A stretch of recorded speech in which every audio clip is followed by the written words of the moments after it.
Oh, it's EJ. No, Space Pandaroo, not the Star Star. Definitely not.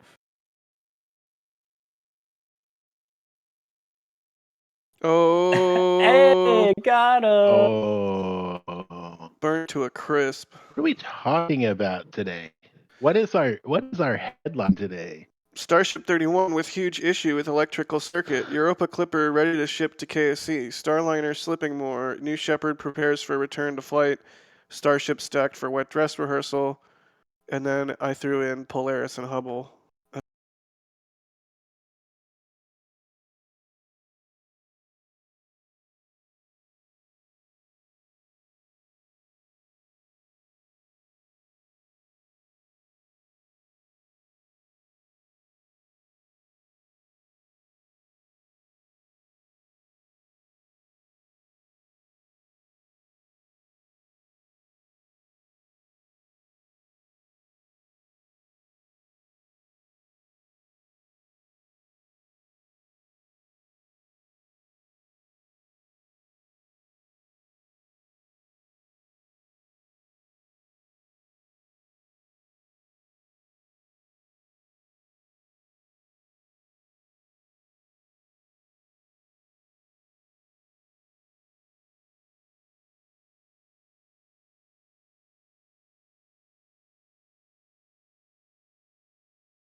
don't know. I don't know if I have the patience today. Do it more. That's why it's tough to do that in the pre-show. Hey, Trevor, What is you she look wearing? Oh my weird. god. That is the best NSF live banner we've ever had. Wayno, yes, I am like this all the time, in real life as well. Can confirm. Yeah. Sawyer, you should meet my father. I think you guys would get along well. Well, I'm sure he's got a lot of dad jokes then. Exactly. Trevor's dad's biggest dad joke is Trevor himself. Oh, got him.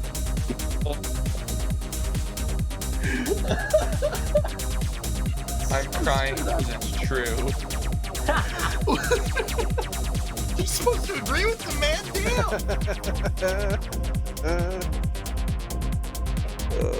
What are you drinking there, EJ? Is that Big Red? And this is a long drink. It's like a pretty standard length drink. I was gonna say, this is like a longer cup than what you're drinking out of. So. This is the legend of 1952. Don't you understand? I don't know Jack, what why that do is. you sound like Darth Vader? Like, Because I feel like shit, Alex. Why do you feel like shit? Admittedly, Did you drink too much last night, Jack? No, I'm sick, asshole. Admittedly, EJ, it's not the size that matters, so you can call it long and it'll be all right. Dude, the only people that say that are people with short drinks. No, only people with short drinks compensate by putting them in a big cup. Wait. Better. Can I tap out? Can I just tap out this? Alvaro says he loves when you get sick because you don't pull. We just live the mics, by the way, Noted. on the Twitch stream. Whoever did that, Kevin. That's good. Hi, Twitch. Hi, Twitch. I Pete.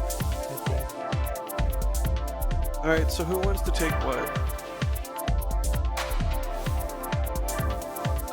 Not all at once. I'll be starting.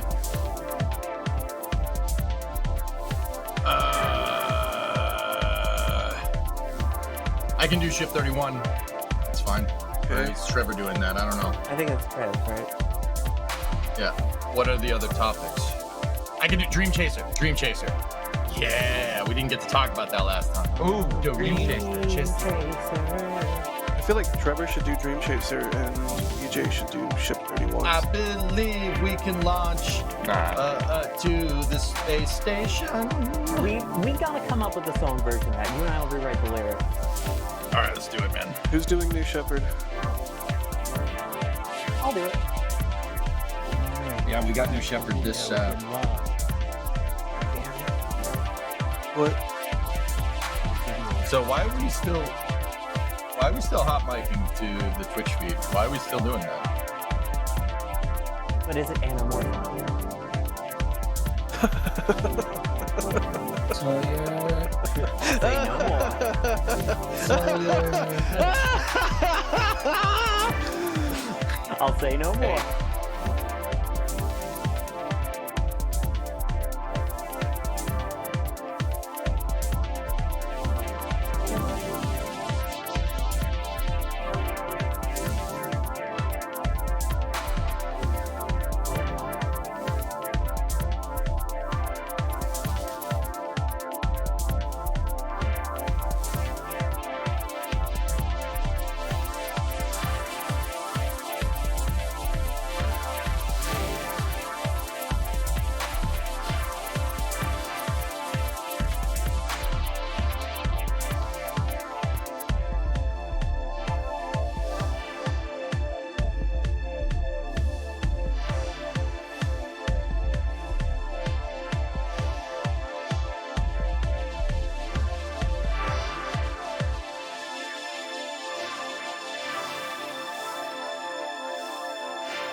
Yeah, I don't know why, but my brain just like completely forgot that NSF Live changed times.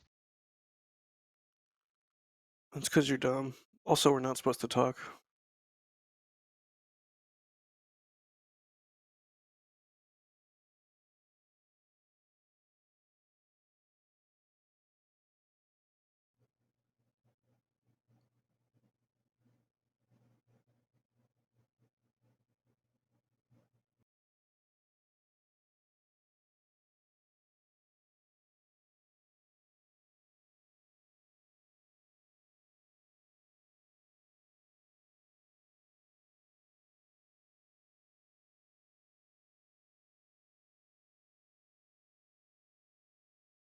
Ship 31 suffers an anomaly. We have a full stack back at the pad ahead of Starship Flight 4.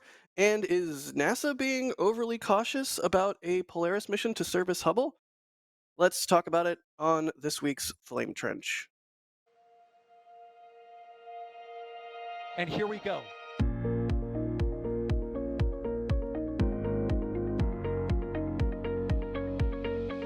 We have liftoff. Propulsion continues to be nominal. RCPA chamber pressure looks good. Doubling up. Water towers, fly! Yes! Tango down to nominal. Flighting down to SC off. SC off. It's orange! Oh my god! Decollage. Look at this! Put that in the big bag, Jingle. 343 unfolds to go. Indeed. We rise together, back to the moon and beyond. This methane would be igniting in the flare, correct? Yikes. You good? Sure. We don't need any more of these.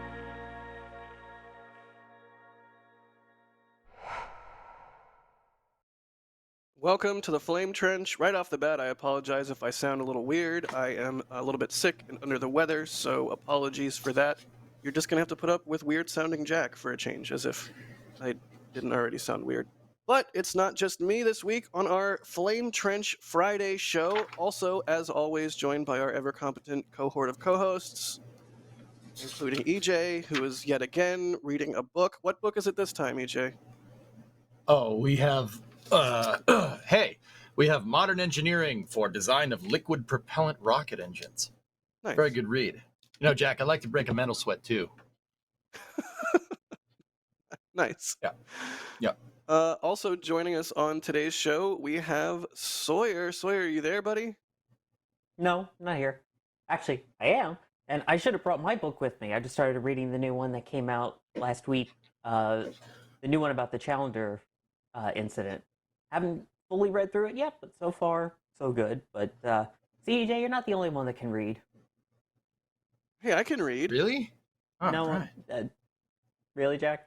Yeah, my tutor says I'm up to a 4th grade level. Dude. Read The Cat in the Hat for me, then. You won't. Also, joining us is Trevor. Hello. Trevor, are you there? Yes. Stole that from EJ. We have a little bit. I may have been a little bit unprepared. I forgot that we changed times. So, while Kevin is setting me up, you get to look at someone far more talented than me. A photo I took of Taylor at the Eras tour. Oh, I thought you just, got your hair done or something, man. Oh my gosh. Like the outfit. Trevor, you should use that the more outfit looks often great. than rock It's climbing. very you. It's very you. It is very me. All right. Well, as always, on the old Flame Trench and any NSF stream, if you have any questions, type it into chat at NASA Spaceflight, and we will see some software pop up in, or we'll see the questions pop up in some software that we're running. Did I mention that I'm sick and not feeling well? Well, It's two times. This week, I think we will start off with EJ and good old Europa Clipper. Dare I say Europa Clippy? No. No. Don't do that. Stop. Don't do that. Europa Clippy. So, all right. So Europa Clipper is basically finishing up being manufactured, is about to be sent off to the Cape. Europa Clipper is famously a mission that was supposed to launch on SLS, but they just did one thing. They forgot to buy an SLS for it. So recently, well, relatively recently on the scale of the entire mission, NASA made the decision to move it over to Falcon Heavy. And a much cheaper launch option, I would say, especially when you forgot to buy the rocket. Anyway, so the last bits of it are actually being moved down to the Cape. Some of it is already there. The solar panels are already there, and the main bus of the satellite is being moved down to the Cape in preparations for launch. Should be a little bit later this year. So, I mean, I don't know. Like, I have thoughts about this. If we're just going to start off being spicy, like, I mean, it's called the flame trench, EJ. I mean, it's called the flame trench. The word flame is Jack in the name. disagrees with me on it, apparently. So, I mean, and chat probably does too. So, I mean, are we gonna? Do you guys want to be spicy right now? We can be spicy right now. EJ, it's called the flame trench. It's like the flame is in the name. So I was just gonna say, you put the flame in flame trench. Even if I heartily disagree with what you're about to say, I support your right to say it. Okay. Everyone gets a milk, spice incoming. What? All right, so I do think that launching it on Falcon Heavy is going to be a smaller launch cost, but you got to remember, launching it on Falcon Heavy is a rocket that has way less delta V than SLS does. And now, whatever you think about SLS, and let's be real, for a lot of you, it's probably not good, but for the people that like it, that's cool too. All right, excellent. I personally think that the mission is going to end up costing a lot more, or at least even pushing on cost, even switching over your launch vehicle. The reason why is because the payload was already being made after the decision to launch on a different rocket. Now, I do understand that Europa Clipper does supposedly, we don't know this for sure, Europa Clipper's instrumentation wasn't jiving very well with the vibration environment for SLS on ascent. Supposedly, we don't know if that's a thing. That really kind of was just whispers here and there. But also at the same time, I think that launching on SLS, if it launched on SLS, it would have gotten the mission. It's going to get the mission done faster. But Falcon Heavy, because it's launching on Falcon Heavy is not SLS. It has way less delta V, no matter how hard you want it to have more. It's right? It's going to take a lot longer. Launch costs, though, and transit duration. Like, yes, it's going to take longer to get there riding on a Falcon Heavy, but and forgive me, I forget where I read this, but it would have cost $1 billion estimated to modify Europa Clipper to be able to withstand the vibrational environment of an SLS, thanks to those solid boosters. So they're not only saving on launch costs, they're also saving on modifications to the probe, so that it does not have to withstand that high vibrational environment, to the tune of $1 billion. So factor that into your cost analysis when you're saying that the increased transit time is is it $1 billion more in increased costs due to the increased transit time? I suspect not, but you got plus. Yeah, I mean, hold on, I may have to sneeze. Nope, I'm good. The other thing that's I think important to take into account is that while the development makes way more sense to be done on Falcon Heavy, like a lot of these modification that they're doing may be able to be done to other payloads that will eventually fly on Falcon Heavy. When it makes more sense, in my opinion, to do that work for a vehicle that's going to fly a large number of times than it is for a vehicle that maybe will fly one cargo, one piece of one thing that's not Orion. So, I don't know how much of that work exactly transfers over, but surely next time they do this, it would be slightly less work. Here's the other thing I'm wondering too, is, obviously this was one of the early contracts for SLS cargo. Right now, there's no real SLS cargo missions besides for Gateway currently scheduled. Do you think if this had stuck with SLS that we might actually see a little bit more production and potentially more SLS cargo launches? Because I feel like most people are moving launch vehicles just because of the fact that not only the cost, but hey, there's not that many of them, so we'd be waiting a while. Yeah, I suppose that's a good point, Sawyer. I mean, getting SLS cargo on the books could open up the door for more science missions for the exact same point that what Trevor just said a second ago. You get SLS cargo on the books, you develop it, and let's be real. SLS is always going to seem to carry a heavier price tag because it's giving us total cost involved. The commercial companies definitely don't. They do not do that. We get a price per launch. Price per launch is not total cost involved. Total cost involved of the entire rocket is roped into launch cost, which is why SLS seemingly carries such a big price tag. But getting SLS 1B or like a 1B cargo, or even just SLS Block 1 with a cargo, putting a Delta 4 fairing basically on top of the ICPS. I mean, I'm not sure we can even do that anymore because Delta's is Delta-int right now. Yes, there's your word of the day. But yeah, it could pave the way for SLS to be used as a more scientific platform and not just for human exploration, which would be great. I mean, that type of architecture favors scientific exploration when you have a huge high energy low thrust upper stage like the EUS or the ICPS, for instance. And I think honestly we would save money in the long run launching it on SLS. I know, Chad. I know. It seems like I'm coping hard. I get it. But listen, getting SLS 1B cargo on the books could enable us to do science faster. Yes, it carries a heavier price tag in the beginning, right? But over time, we can do more science more frequently. The rate of science, your bandwidth of science goes up over time. So yeah, you fork over a pretty heavy price tag, but you're able to launch science and get the science done quicker. I don't think people understand on Falcon Heavy, our transit time for this mission is doubled, more than doubled. You're going to have to do multiple gravity assists to get this thing out to where it would have gotten with SLS. And one shot, no grav assist would have taken a fraction of the time. Right. It's just something to think about, guys. I always complain about timescales, and of course I want more science faster. I'm with you on that. But there's not even an SLS available, right? And even if we snapped our fingers today and got Congress's heads out of their nether regions and got funding, and all of a sudden it's like, all right, let's ramp SLS. Let's go. Let's build double the amount of core stages that we're building right now. There's still that lag time. When would we even get more SLEs? I don't know what the plural of SLS is. SLSs? It would be a while. There'd be a lead time regardless, right?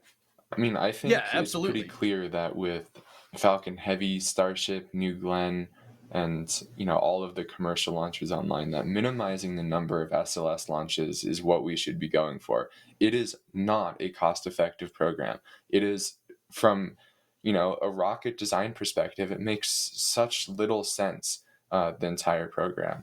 So trying to get away from launching on SLS and moving those to commercial launches seems smart, and that's why I personally don't see SLS launching more than 4 or 5 times before the entire Artemis program gets moved to Starship, New Glenn, all other launch vehicles. So why even bother with that development when you could do it for, that money will go so much further in a commercial company's hands, because just paying for them to start the work.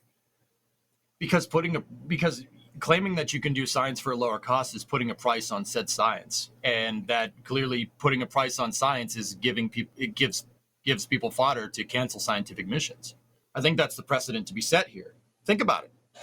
You're not having your science programs roped in with your human exploration program, and NASA needs that commingling there to be more sustainable in the long run. It really does. If you don't, and these science missions are just kind of floating out, maybe with a commercial customer somewhere, dude, that's fodder for being canceled.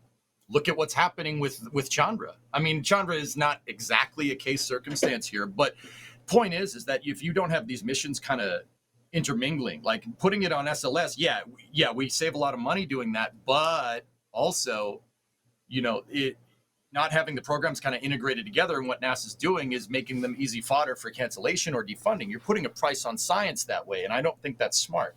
Well, no, I think there's a big difference between putting a price on science and putting a price on the launch cost. We should be spending, for a project like James Webb, it makes a lot of sense for that to be cost plus and for us to spend a lot of money on it. And same goes for, any of these other big science missions. But that just doesn't make sense at this point with launch vehicles. It makes sense for these launch vehicles, which have clearly been very, very successful commercially, to be commercialized, in my opinion, so that we can minimize that cost. And hopefully, NASA will then say, hey, we just saved, $800 million on launch cost by moving this from Falcon or from SLS to Falcon Heavy. Let's reinvest that money into other science programs. I know them convincing Congress to be able to do that is not a guarantee, but I think it would actually allow for more science to be done if you're able to substantially decrease this launch cost.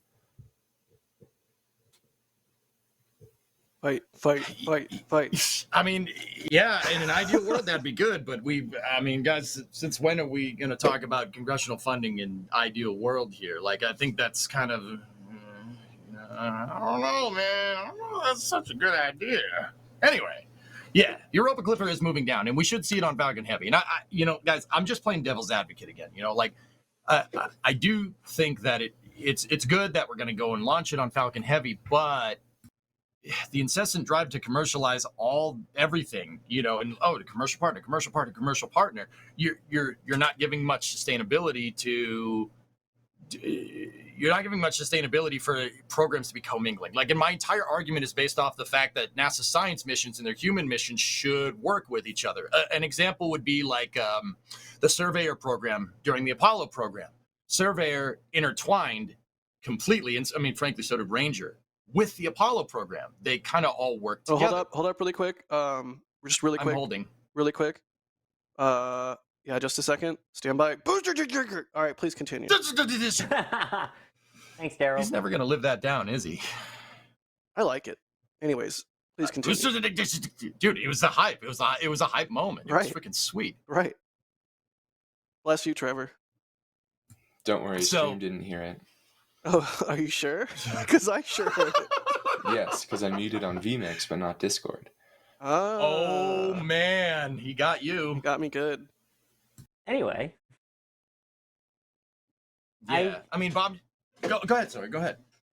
No, I mean, like we were talking about with the ideal world with Congress, this was a launch system that was very much congressionally involved, which, if we're being honest, is pretty much the same for most NASA-built vehicles, including the shuttle, including Saturn V. It's taking as many different places in the U.S. and giving them jobs as much as they can. So it's just as much a jobs program as it is a launcher vehicle. I think if they can basically prove and say, look, this will create more jobs, then they'll keep launching SLS no matter the cost. Versus, yes, it would be cheaper to fly it on a Falcon Heavy. Whether that's a good or a bad thing, I don't know. That's, I think, for individuals to decide, but it's just something to keep in mind that right now Congress is funding SLS. If they wanted a cargo variant, they could very well say make the cargo variant, and NASA has to. Can I just be spicy for a second and be mad at the whole jobs program thing? I understand. Do it. I understand that we want to maintain industrial capacity and expertise, and for that reason, the whole jobs program aspect of programs like the SLS are valuable in and of themselves. I understand that.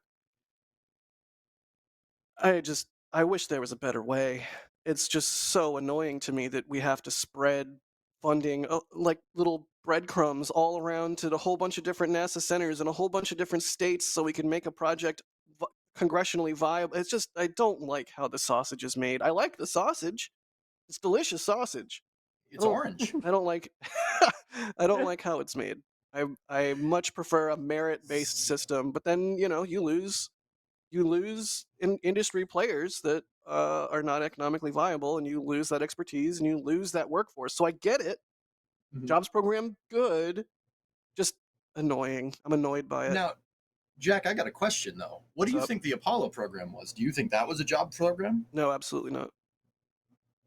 No. That was arguably the biggest jobs program. I disagree. Right? Think about it. No, I think really? Apollo was very much a propaganda and PR thing. It was, to me, not a jobs program. It's not like we didn't have jobs for big aerospace at that point in time. We had the Vietnam War. We had industry churning out machines left and right for a variety of heinous purposes. I don't think we really needed a jobs program at that point in time. Now, arguably, Skylab or Apollo-Soyuz, maybe a little bit more jobs programmy, but stock Apollo, I don't read that the same way. Yeah, no, that's fair. The point that I'm trying to make is that this system can be leveraged to work correctly. That's the whole idea. If we have to, I mean, we have to do it for propaganda, so be it, right? Like, I kind of wish we could just be like, hey, let's just go science on the moon. Let's science the snot out of this, please, and just not have a motive for it. But this jobs program clearly works when it's for a geopolitical reason. I mean, people in chat are saying the same thing. You guys are right.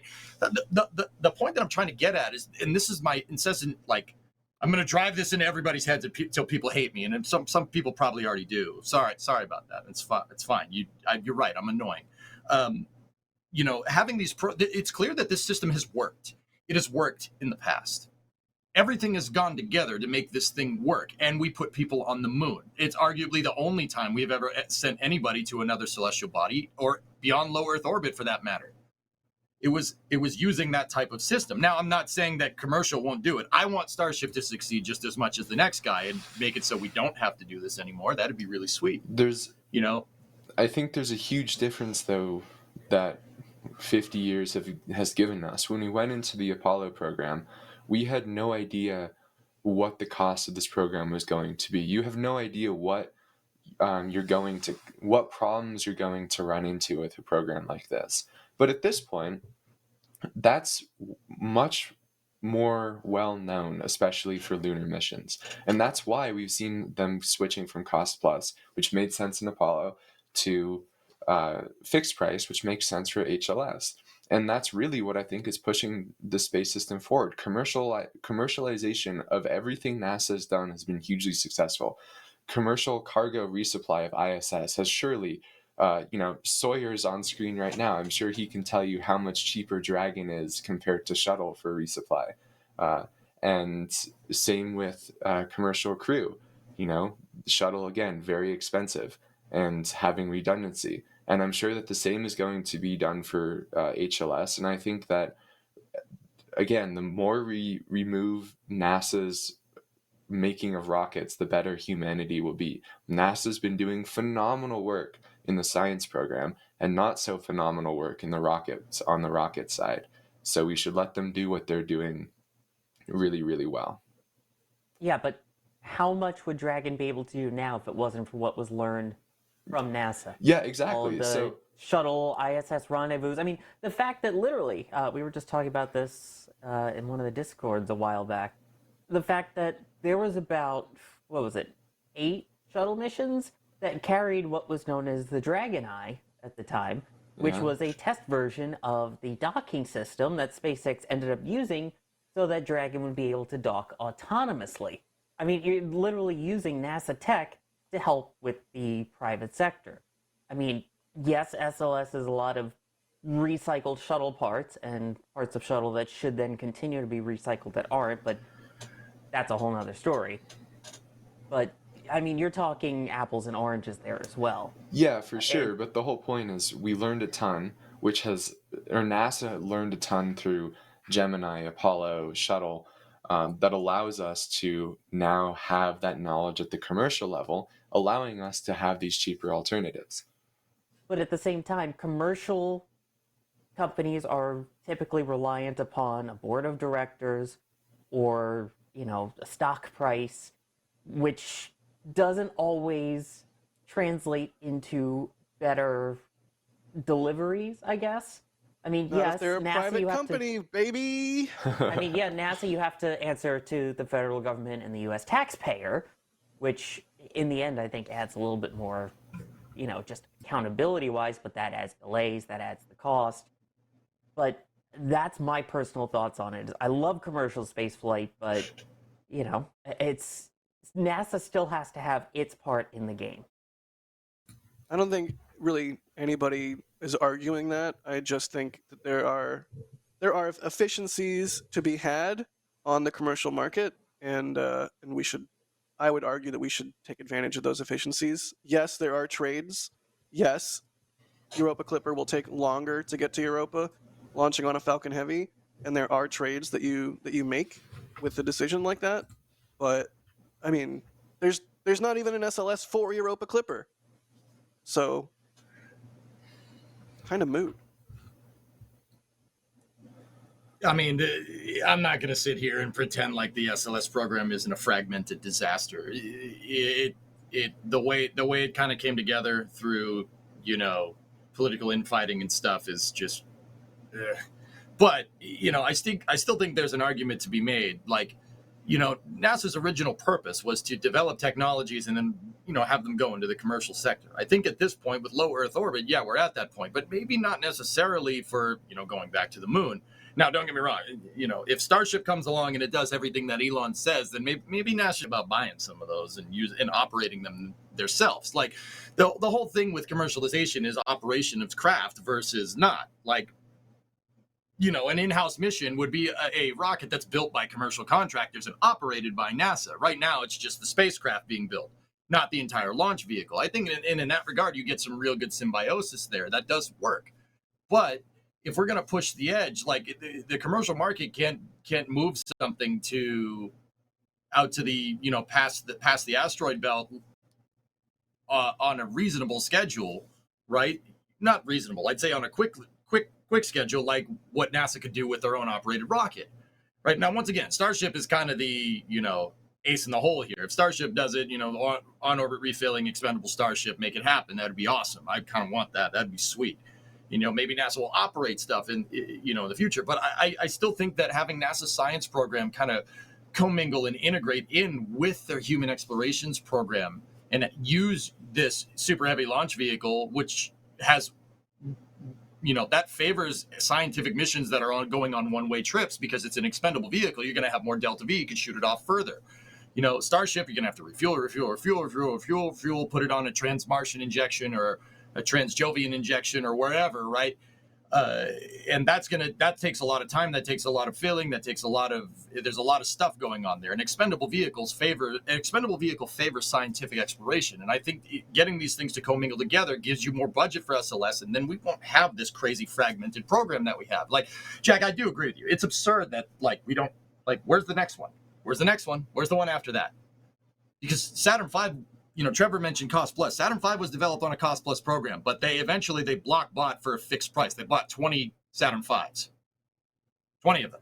Some of them are still around, which is, I mean, arguably, I think they should be at the bottom of the ocean, but that's another story. But yeah, I mean, it's kind of like, you know, I don't think this is as much of a win as everybody thinks. I think this is setting a pretty gnarly precedent for science programs to just get picked off, because congressional funding is always fighting. The more politically sustainable you can make it, the better it's going to, you know, the less likely it is going to get canceled. I mean, look at SLS. Look at how many fingers are in that pie. That's, you know, these jobs programs work for a reason. That's your sustainability.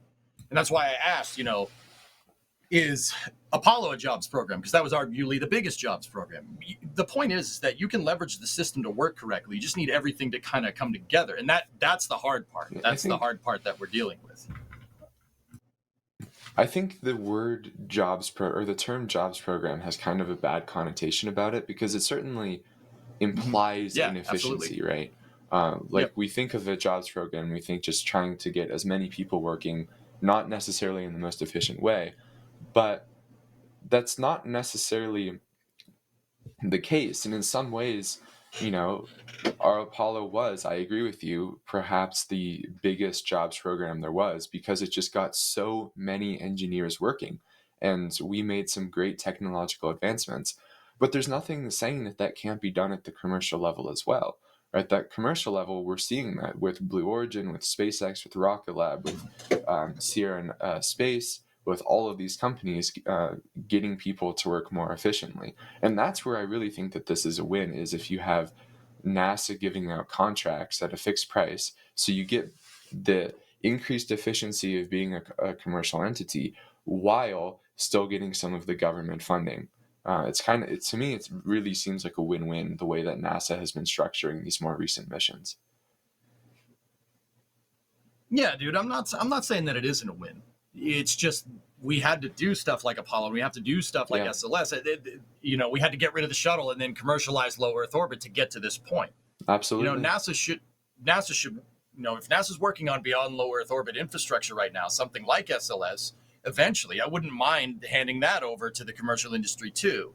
But until that point, I think it's a little bit premature to do it because once again, it sets up it leaves a flank open for people to come in and be like, this program's on a commercial provider, or like some crazy politician to come in, oh, this is on a commercial provider. I'm like, nope.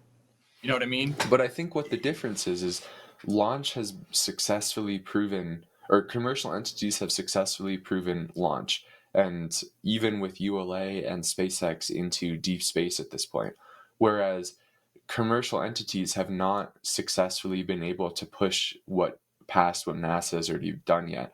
And that's why we're seeing that HLS is with NASA. That's why we're seeing that any Mars planning is going to be with NASA, right? That's something where you really need that government accountability and that government cost plus check where, we don't know how expensive it's going to be to get to Mars. The only one who can realistically fund that is the taxpayer. So I think working with the commercial partners while still being able to have that blank check, if you will, really is the way that these programs need to move forward. Yeah, I can get behind that. But NASA needs to retain their own capability. There needs to be some stability up on the forefront there, like moving missions over to commercial providers after NASA's kind of done the legwork. I think is a great idea. That's really, really smart. We should do that more, right? The commercial element has the commercial market has its own place, but it needs to all work symbiotically. And I think getting rid of SLS doesn't do that. That favors commercial way too much, to the point where now you have you're having the commercial market leverage science, and I don't think having the commercial market compete over science is wise.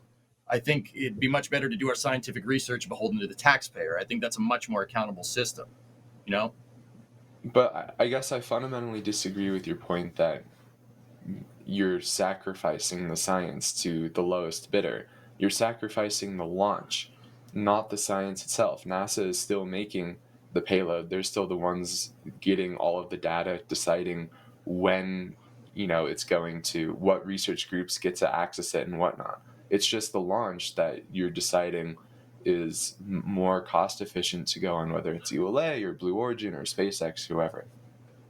Well, with certain vehicles, you have to make different compromises. And I think that's kind of what EJ is getting at, is for each launch vehicle you choose, there are the pros and the cons. Like, for example, for Europa Clipper, you're talking about something that is going to take much longer to actually get there, and you run the risk of degrading the life of the spacecraft just in that time traveling point, the fact that it's being exposed to the elements. Not a major dramatic thing, but it's just something to keep in mind. I think that's really what it comes down to. I mean, I'm sure there's going to be advantages to flying on Vulcan versus New Glenn versus, Falcon Heavy / Starship. But for right now, that I think is what he means by the sacrifice of, by choosing a different launch vehicle, you're losing time to actually go out and do the science. Bingo. Yeah, that's what I'm getting at. And the more time these missions are just waiting in the wings in coasting, right?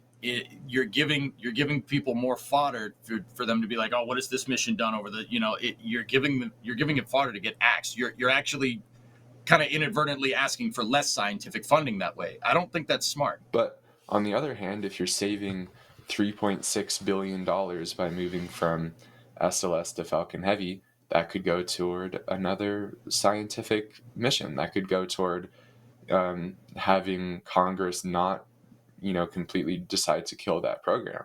That's a lot of money that Congress could choose to do something else with, hopefully in spaceflight. Yeah, that last part. Hopefully in spaceflight. Yeah, that last part. I agree. Dude, ideal world, man. That'd be great. But that last part, when the shuttle program got axed, where did its budget go? In the Constellation program, when that got axed, where did its budget go? That's, I don't know, man. Where did its budget go? That's what I mean. You know what? It's going to sound screwed up, and it's going to seem weird. Definitely didn't go to SLS. That's for sure. Some of it did, I'm sure, but They said, oh yeah, we're going to give it to the commercial market, do it for a lower price, and we surrendered capability there. See what I'm talking about? We have a bunch of good questions in Dude, chat. let's go. Yeah. Witch Doctor says, my 2 cents, NASA should focus on building future tech like nuclear engines with the cost plus and let the commercial deal with the more tested stuff. Yes, I'm in exactly. agreement with Witch Doctor here. I say 2 massive thumbs up to that. I get it, but at the same time, what are they just, you're gonna, you have a launch vehicle now, I guess, that you can use as a testing ground technically with SLS.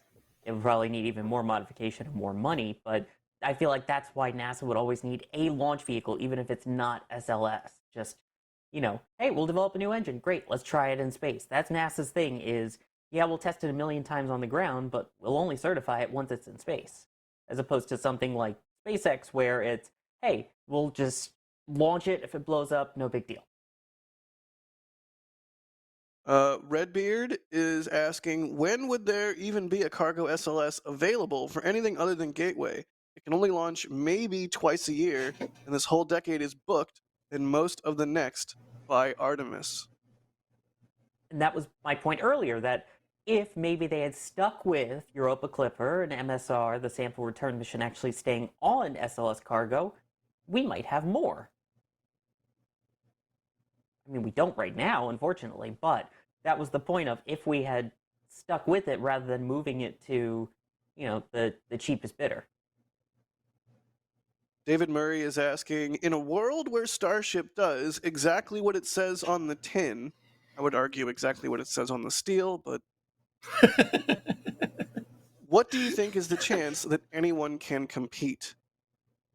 I mean, if we're taking this question at face value, and Starship does exactly what it says on the tin, nobody can compete.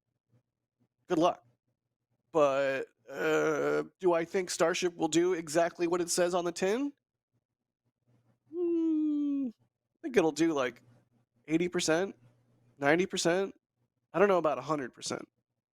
I don't know that they're going to be able to launch and land a ship and then relaunch it again within the same 24-hour period anytime in the near future. And that's on the tin, right? That near future is the one that's hard to define. Right. I mean, next 10 years? Yeah, I mean, I think it's going to be very hard.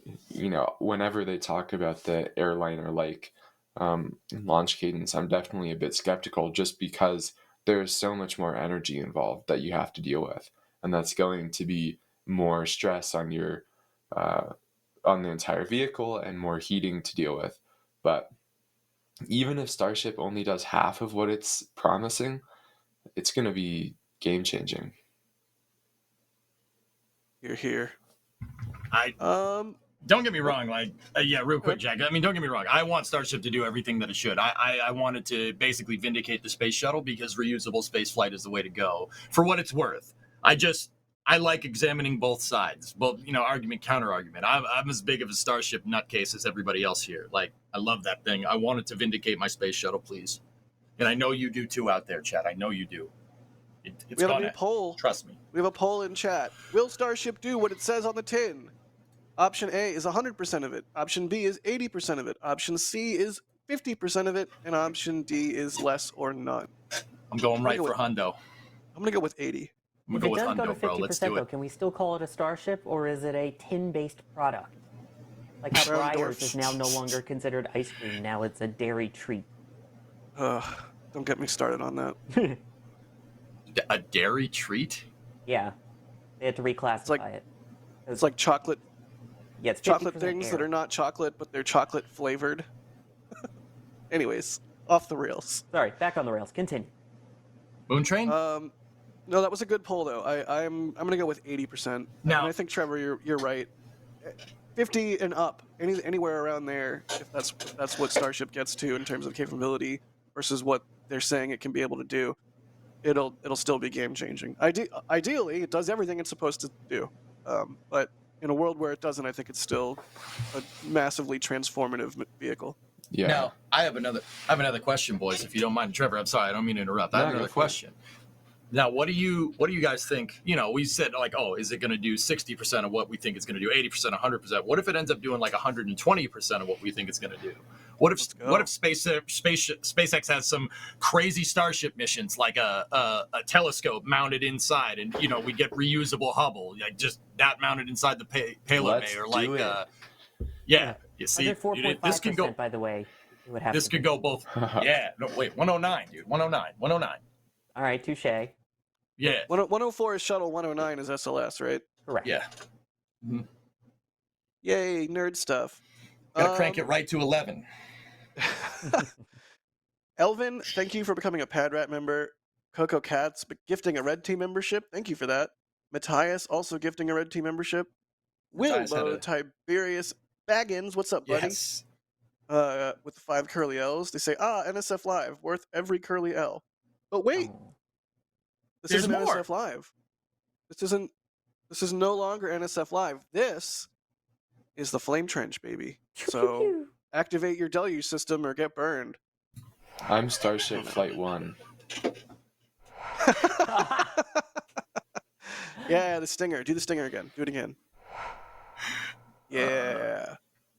And that answers Fishy in chat, their question. What is the Flame Trench? It's the Friday show. It's what we're calling the Friday show now. It's now the Flame Trench.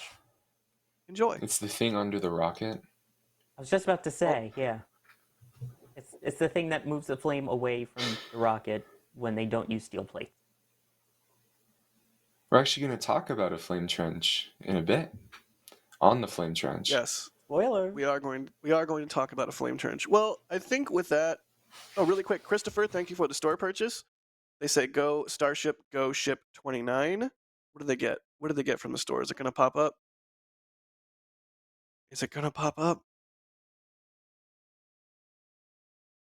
I don't see it. All right, either way, thank you, Christopher, for the store purchase, and Matthias also for the super chat saying Starship will do 130%. We'll see. We shall see. My guy. Indeed. I want Starship Skylab. Yes. This is my. Oh, yes, please. This is my weekly reminder that Skylab, the pressurized section minus the telescope mount and Apollo docking ring, that the S4B pressurized section, that could fit inside of Starship's payload bay. Just putting it out there. The videos just for some of astronauts reference. on Skylab to this day, it's just like mind-blowing how cool it is, how much space they have for activities. Well, yeah, the idea of launching that all up almost in one, though, EJ, worked so well. There was no issues whatsoever once it was deployed in orbit or anything. No. Just don't put solar panels on it. It'll be fine. You know. Sorry for the sneeze. One of the solar panels just fell off. No, that's all right. Just fell off, that's all. And it was like, 100 off. degrees in there when they first actually went inside, yeah. Hey, they were trying to crank it to 11. Just wait. No. Sometimes cranking it to 11 has some, adverse effect, but this is why we test. I did want to see a Skylab boost by shuttle, but again. Yeah, something tile densification, something. All right, well, I think that is all of our questions for Clipper. Jack sneezed so hard it swooshed the camera to EJ. I tried so hard to get the sentence over with before I sneezed. I tried so hard.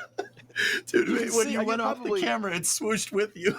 If you go back, you can probably see the terror in my eyes as I realized that I'm not going to be able to forestall sneezing on camera. That was great. That's why I tried to jump in as quick as I could so Kevin could cut. Thank you. Cool. Well, let's have you jump in, Sawyer, and tell us about our next topic, which is New Shepard is preparing for its next flight, the NS-25 mission. So fill our brains with knowledge, Sawyer, as you so often do. Well, I'll roll in, all right? How about that? So, yes. Fancy. So, New Shepard, the suborbital launch vehicle created by Blue Origin, Jeff Bezos' company, is finally getting back to flight after a previous failure on their last mission, which keep in mind, that one thankfully had no people on it. That was a science mission where you had a burn through on the engine, which caused the vehicle to almost explode, but thankfully the onboard launch escape system performed exactly as planned, and it then parachuted down safely. And the capsule was good, and if there were people on board, they've said that the crew would have been just fine, thankfully. So after over a year of work on it and redesigning that and then getting the approval, they are now ready to fly again out of the middle of nowhere, Texas, and not Starship, not Starbase, but other side of Texas. And Horn, right? So they have announced that there will be the NS-25 mission, their 7th crewed flight, will take off from Launch Site 1 this coming Sunday, May 19th. The launch window opening at 8:30 a.m. Central Time. The crew is already in West Texas getting ready for this upcoming launch. And we've got, pardon me looking away from the camera for a moment, just so I could read the names of all the people that will be on board. We've got Mason Angel, Sylvian Chiron, Ken Hess, Carol Schaller, Gopi Thodakura, and one of my personal favorites on this flight, Ed Dwight. If that name sounds familiar to you, that's because NASA, way back in the 60s, originally had plans, essentially, to have the first black astronaut earlier on. So he was recommended by the Air Force to join NASA's astronaut corps. We're talking back in 1961, chosen by President Kennedy. Obviously, he became a big face. He was on the cover of magazines. He became an inspiration to a lot of people all around the country, and then never ended up flying in space. This is finally his chance to actually go into a suborbital trajectory and experience weightlessness and the view of the Earth from above the Kármán line. So I'm really excited to hear his perspective on this after all these years of waiting, in addition, of course, to the other crew members, and it'll be exciting to finally see New Shepard back in flight with people recovering from an anomaly. I feel like we've seen a variety of New Shepard crews at this point, and I mean, correct me if I'm wrong, but it feels like there's a certain composition of the crew that Blue Origin is going for, and Ed Dwight is absolutely like, yes, 100% Ed Dwight should fly on New Shepard in the same way that Wally Funk should have flown on New Shepard. So I'm all for this like category of passengers on New Shepard that are like should have flown long time ago, but at least they're flying now and get to experience the majesty of weightlessness. So I'm so here for that. And also, most importantly, is that he's not paying for this seat. This isn't like he's a rich person that decided to do it now. There's a nonprofit called Space for Humanity that is sponsoring him to fly on this so he can finally become an astronaut as he deserved, even if it is a commercial astronaut as opposed to a NASA astronaut. Here, here. Now, Sawyer, weren't there other African American astronauts that were selected? I remember, I think it was Robert Lawrence Jr. that was selected for the MOL program, but he too didn't. And then transferred to Apollo, but he didn't get a seat because they canceled the Apollo program because they could do it for cheaper with potential reusable commercial alternatives. Yeah, Sorry, I was going to say MOL also, that was the Air Force's program, not NASA's. So once MOL ended, his chances ended. Yeah. Okay. Cool. So yeah, but I mean, it took NASA until STS-8 to finally launch an African American astronaut with Guy Bluford. So it was criminal, even though they had a black astronaut from the very beginning, 1961 almost. It's about time he gets to fly. Heck yeah. Just gonna go out there and said that would have happened sooner if we didn't cancel the Apollo program. What? I mean, we shouldn't have. We should have. We should still be flying Saturn. Let's go. I'm in. I like this plan. I'm happy to be a part of it. Yeah, imagine if it wasn't the Saturn V Center at the Kennedy Space Center because they actually flew the rocket like it was supposed to do. It's like I said, man, the Saturn V's that are left, their natural home is at the bottom of the ocean. The fact that they're Go to not your there home. is upsetting. Yeah, go. You You're too good for your home. Yes, yes. Don't My don't give guy. a billionaire ideas. They will actually turn it into an underwater hotel. Hey, I'm okay with that this. would be pretty cool. Yep, I'm okay with this. Yeah. So I don't know. What do we think? New Shepard had its anomaly on on that last flight, and now they are going to fly humans. It's not like another science flight without humans as a return to flight. The return to flight is with humans. How do we feel about that? I have thoughts. Go for it, If EJ. anybody, all right, you guys good? So, a little while back, they released an anomaly report as to what happened with the New Shepard rocket, and they said, and you can see this if you go and look at the abort footage. They said they had nozzle burn through. So nozzle burn through happens when you go and change something around, right? They said they had configured different parameters for New Shepard for testing whatever they were testing. I'm sorry, I'm not that well versed in propulsion engineering to know enough to what they were testing, nor do I work for Blue Origin, so I probably wouldn't know anyway. But they said that they had changed some parameters and were running a new propulsion regime on that flight, and that's why they got nozzle burn through.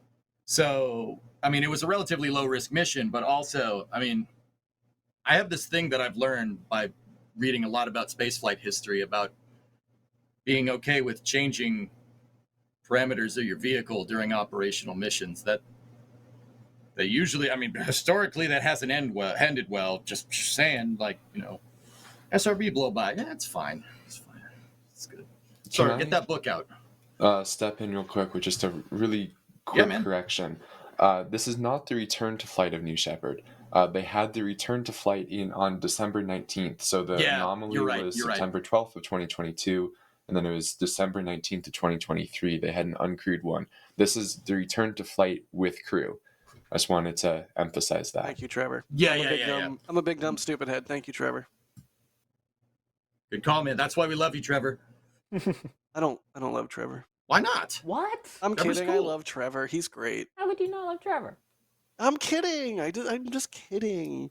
So yeah, New Shepard. I mean, we have some questions here. Does anyone have any burning thoughts on this mission before we jump to viewer questions? I mean, I think that happened on the previous flight. With the I was trying to think of a joke with it. I was gonna That was do it probably too. burning. It was too up. Yeah. Oh no. I was gonna say like hopefully no. not the nozzle or something like that. Yeah, me too. That's a good one too. Me too. Oh jeez.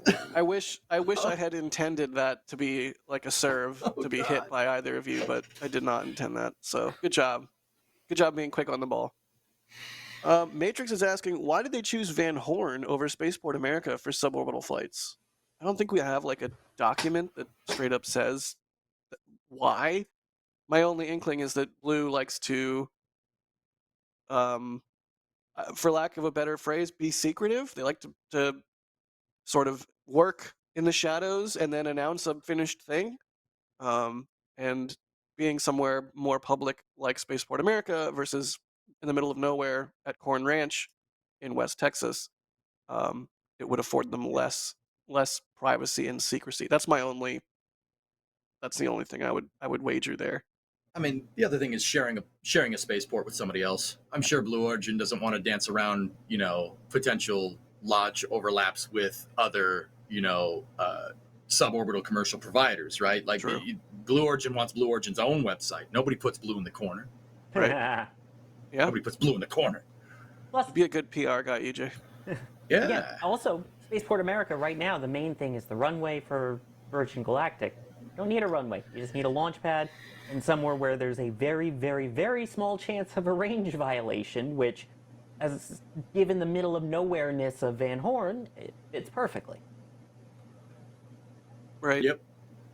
And Jay is also saying they also use Van Horn for engine testing. So there is that. They do test their engines there. So to a certain extent, it makes sense to fly from there. So I get that. It's a good question from Matrix. I have a question for y'all. What do you think? Because I honestly don't know what I think the answer to this question is. But what do you think the future of New Shepard is? Like, do you think Blue Origin keeps flying it even once New Glenn is hugely successful, assuming it is? Let's cross our fingers. Or do you think at some point the Blue Origin decides, this was our test bed to learn a lot for New Glenn. We're just going to be done with New Shepard and retire it. That's going to be their moneymaker, in my opinion, in terms of the private side of things.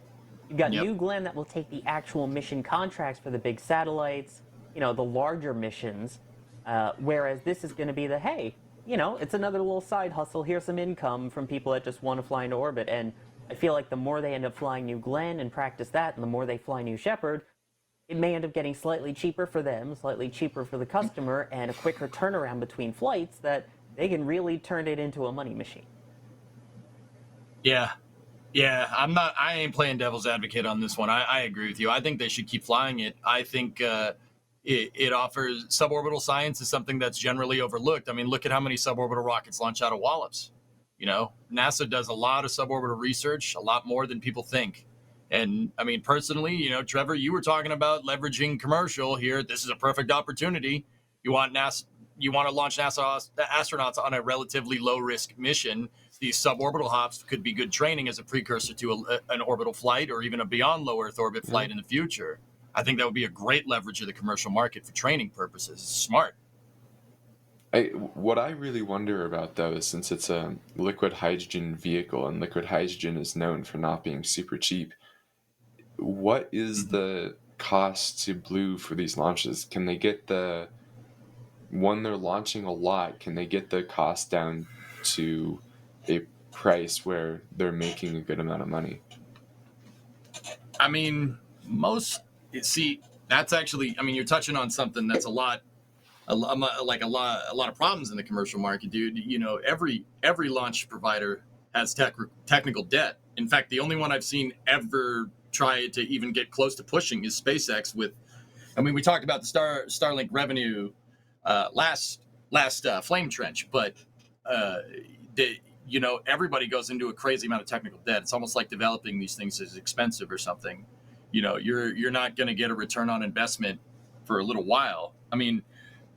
So unless Blue has a lot of revenue streams lined up for this thing, you're going to be losing and at best pushing for a little while. But I think the flip side of this, and sorry, you brought this up actually, New Shepard is it's good to learn. Getting propulsive landing down is, learning and understanding how to do a propulsive landing. It doesn't matter if it's suborbital. Falcon 9's first stage is suborbital. And that comes down and lands, right? And don't get me wrong, I know that New Shepard and Falcon 9 are two different things. I get it, guys. I get it. Just hear me out. The ability to know how to propulsively land something is not an ability a lot of commercial contractors have. So I think that Blue might have gone into a lot of technical debt with New Shepard so it could pave the way for stuff like New Glenn in the future. So I don't think the plan with Blue was ever for that rocket to be even remotely profitable, maybe push at best, right? But now you have the knowledge. Now you have the knowledge in your company, the equities in the company, in the knowledge to be able to build bigger things that could be profitable, like New Glenn. Yeah, correct me if I'm wrong, but New Shepard is, in a lot of ways, like a tech demonstrator for New Glenn's upper stage. There's a lot of commonality there. So they do get to learn a lot and buy down risk and just learn how that system functions ahead of flying it on New Glenn. And I do think that will give them sort of a heads up or like a leg up when it comes time to do New Glenn operations. So my immediate question now for all three of you is, this is the part of the show where I don't ask a chat question, I just ask a Jack question. Would you fly on New Shepard? EJ, go. Yes. Sawyer, go. Yes, very. Trevor, go. I would have flown the day after that last failure. Yeah, I'm 100% there with you. It seems like an incredibly safe vehicle. Every time we've seen them do an abort like this now, was this the second or third time? I forget. This was either way, first actual abort. All of the other aborts had been tests. Thank you. Yeah, it just seems like I would feel perfectly comfortable flying on New Shepard. I agree with all three of you. I'm glad we're on the same page. Chat, what do you think? Would you fly on New Shep? We'll see what chat says. Yeah, I know there are people that aren't fans of the vehicle design, we'll say. But you get to go into space. And I know there's also the question of the whole suborbital, orbital, all of that. Are they actually an astronaut? The whole debate with passing the Kármán line. I mean, give me a chance to do it. I see no reason. And again, if anything, that just proved that the vehicle's even safer. Yeah, I wouldn't disagree. Let's see. RC Horseman, what's up, buddy? One of those names we see pop up all the time. Gifting 5 Red Team memberships. Matthias, thank you for the super chat. They say, sorry, I meant 700%. I think they're talking about Starship doing what it says on the tin. They're saying it's going to do 700% of what's on the tin. I'm in. Let's go. Let's do it. Minor Downfall, thank you for the support. They say, do you think Starship will be able to compete with Ariane 6 and Ariane 7 with nuclear engine? Wait, what? I don't. Wait, what was that last part? Do you think Starship will be able to compete with Ariane 6 and Ariane 7 with nuclear engine? Is there a nuclear engine planned for Ariane 7? That's news to me. They haven't even feel like finished Alex would building know Ariane this. 6 yet. How are we talking about Ariane Yeah. 7? Right. What he said. Right. And no. No, I don't think there is even a competition there. I think Starship just wins. Let's see. And Blake Alexander, thank you for gifting 10 Red Team memberships. That's super awesome of you, Blake. Another one of those names we see pop up all the time. So if you got a gifted membership, be sure to thank the person that gifted it to you. And yeah, if you want a gifted membership, it's like a setting that you need to turn on. So make sure you have it turned on. But it doesn't have to be like a monetary thing here. Sometimes you just get gifted a membership by a member of our awesome community. We appreciate all of our viewers, whether they can support us monetarily or not. And we definitely appreciate the people who are gifting the memberships, because that's awesome of you. Ooh, we have a new poll in chat. Would you fly on New Shepard? Yes. Cool. Well, before we move on to our next topic, we have to talk about Flight 4 merch, because we have a full stack back at the pad, which means, of course, that we have launched our Flight 4 patch. And boy, is it a beauty. Look at that. Let's just look at that. Would you look at that? Would you just look at it? Would you just look at it? Look at it. Jack, Look at it. It's no different than a patch that you would get from a launch provider if you were, like, say, a member of the media or what have you, or an employee of the company. These patches are extremely high quality. They're extremely beautiful. And altogether, they kind of tell a neat story. So you got to love it. And just a friendly reminder that we only order a specific amount of patches, and once they're gone, they're gone. So yeah, if there's one that you like and you want it and it's still in the store, I would not wait to get it. I think we're sold out of the Flight 3 patches. I think we still have 1 and 2, and now we have 4. You can tell it's yeah. a Starship patch because of the way it is. You know what, Jack? It is the way that it is. That's pretty neat. And it comes in other forms too, mugs, pretty neat. Shirts, hoodies, etc. So good job to Pauline and the store team for absolutely killing it with the old patch there for Flight 4. Oh, good deal. By the way, Dal's pointing out, rightfully so, that these are way nicer than the free handout patches that they give to me. Especially because companies have stopped giving them out now for free too, but that's another story. He's not wrong. Yeah. He's not wrong. Every now and then you'll get, like, these days you'll get a good one, and when you get a good one from a mission, you're like, oh, they didn't cheap out. But very often you either get none, or you get one that looks like a 5-year-old made it. There, I said it. Not wrong. I'm not trying to be mean. It's just sometimes you get a patch and the stitching on it is just very obviously inferior, and the design looks like it was made by a 5-year-old. So yeah, thank you, Das. Our patches are far superior to that. Dare I say even nicer than the one that I just got at the last launch attempt for Starlight. Really? Do you have it on you? Can we see it? I don't have it on me now. So was it given to you by, like, some famous astronaut or some other way you could, do your usual solar flex? No, I actually had to buy this one, but I did get to meet astronaut Jeremy Hansen, which is the 106th astronaut that I've now met. So nice. 106? 106. Yes. What percentage of all United States astronauts have you met? That's Well, almost a there's quarter. there was a little over 500 last I checked. Is it now almost 600? Yes, I do spreadsheet my astronauts, and it is color coded. So yeah, I guess that would be All right, then. almost a 1/5 or 1/6 of all of the people that have flown in space.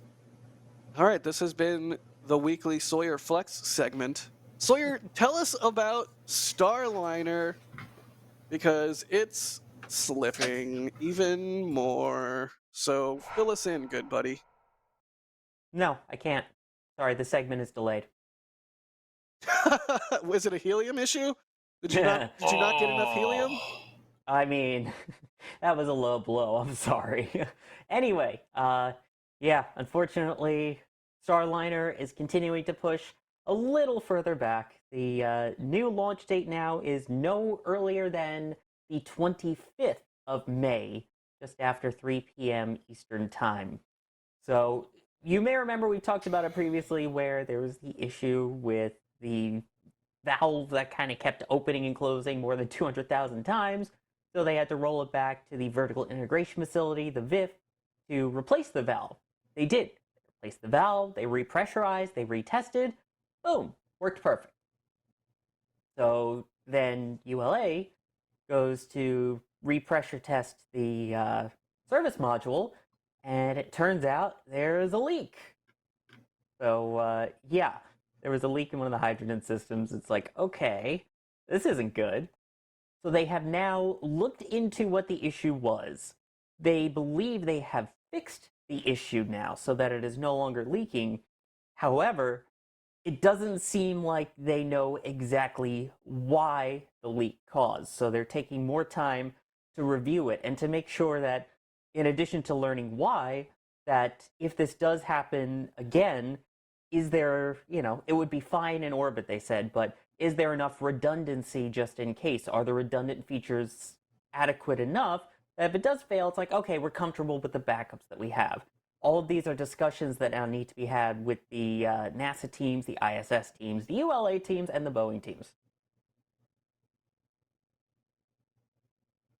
Fun. I mean, I'm not sure helium. what. Fun. My bad. I got my elements wrong. I forgot 1, not 2. Right. Yeah, that's fair. That's okay. Easy 2, mistake. not 1. Yeah, they're I'm trying to cousins, dude. remember It's fine. the Star Trek quote. It was like 1 4 eyes circle something. There's a helium. Anyways, I need to watch Star Trek again. Anyways, I mean, yeah, I say fun because it's annoying to have these delays, but you know what?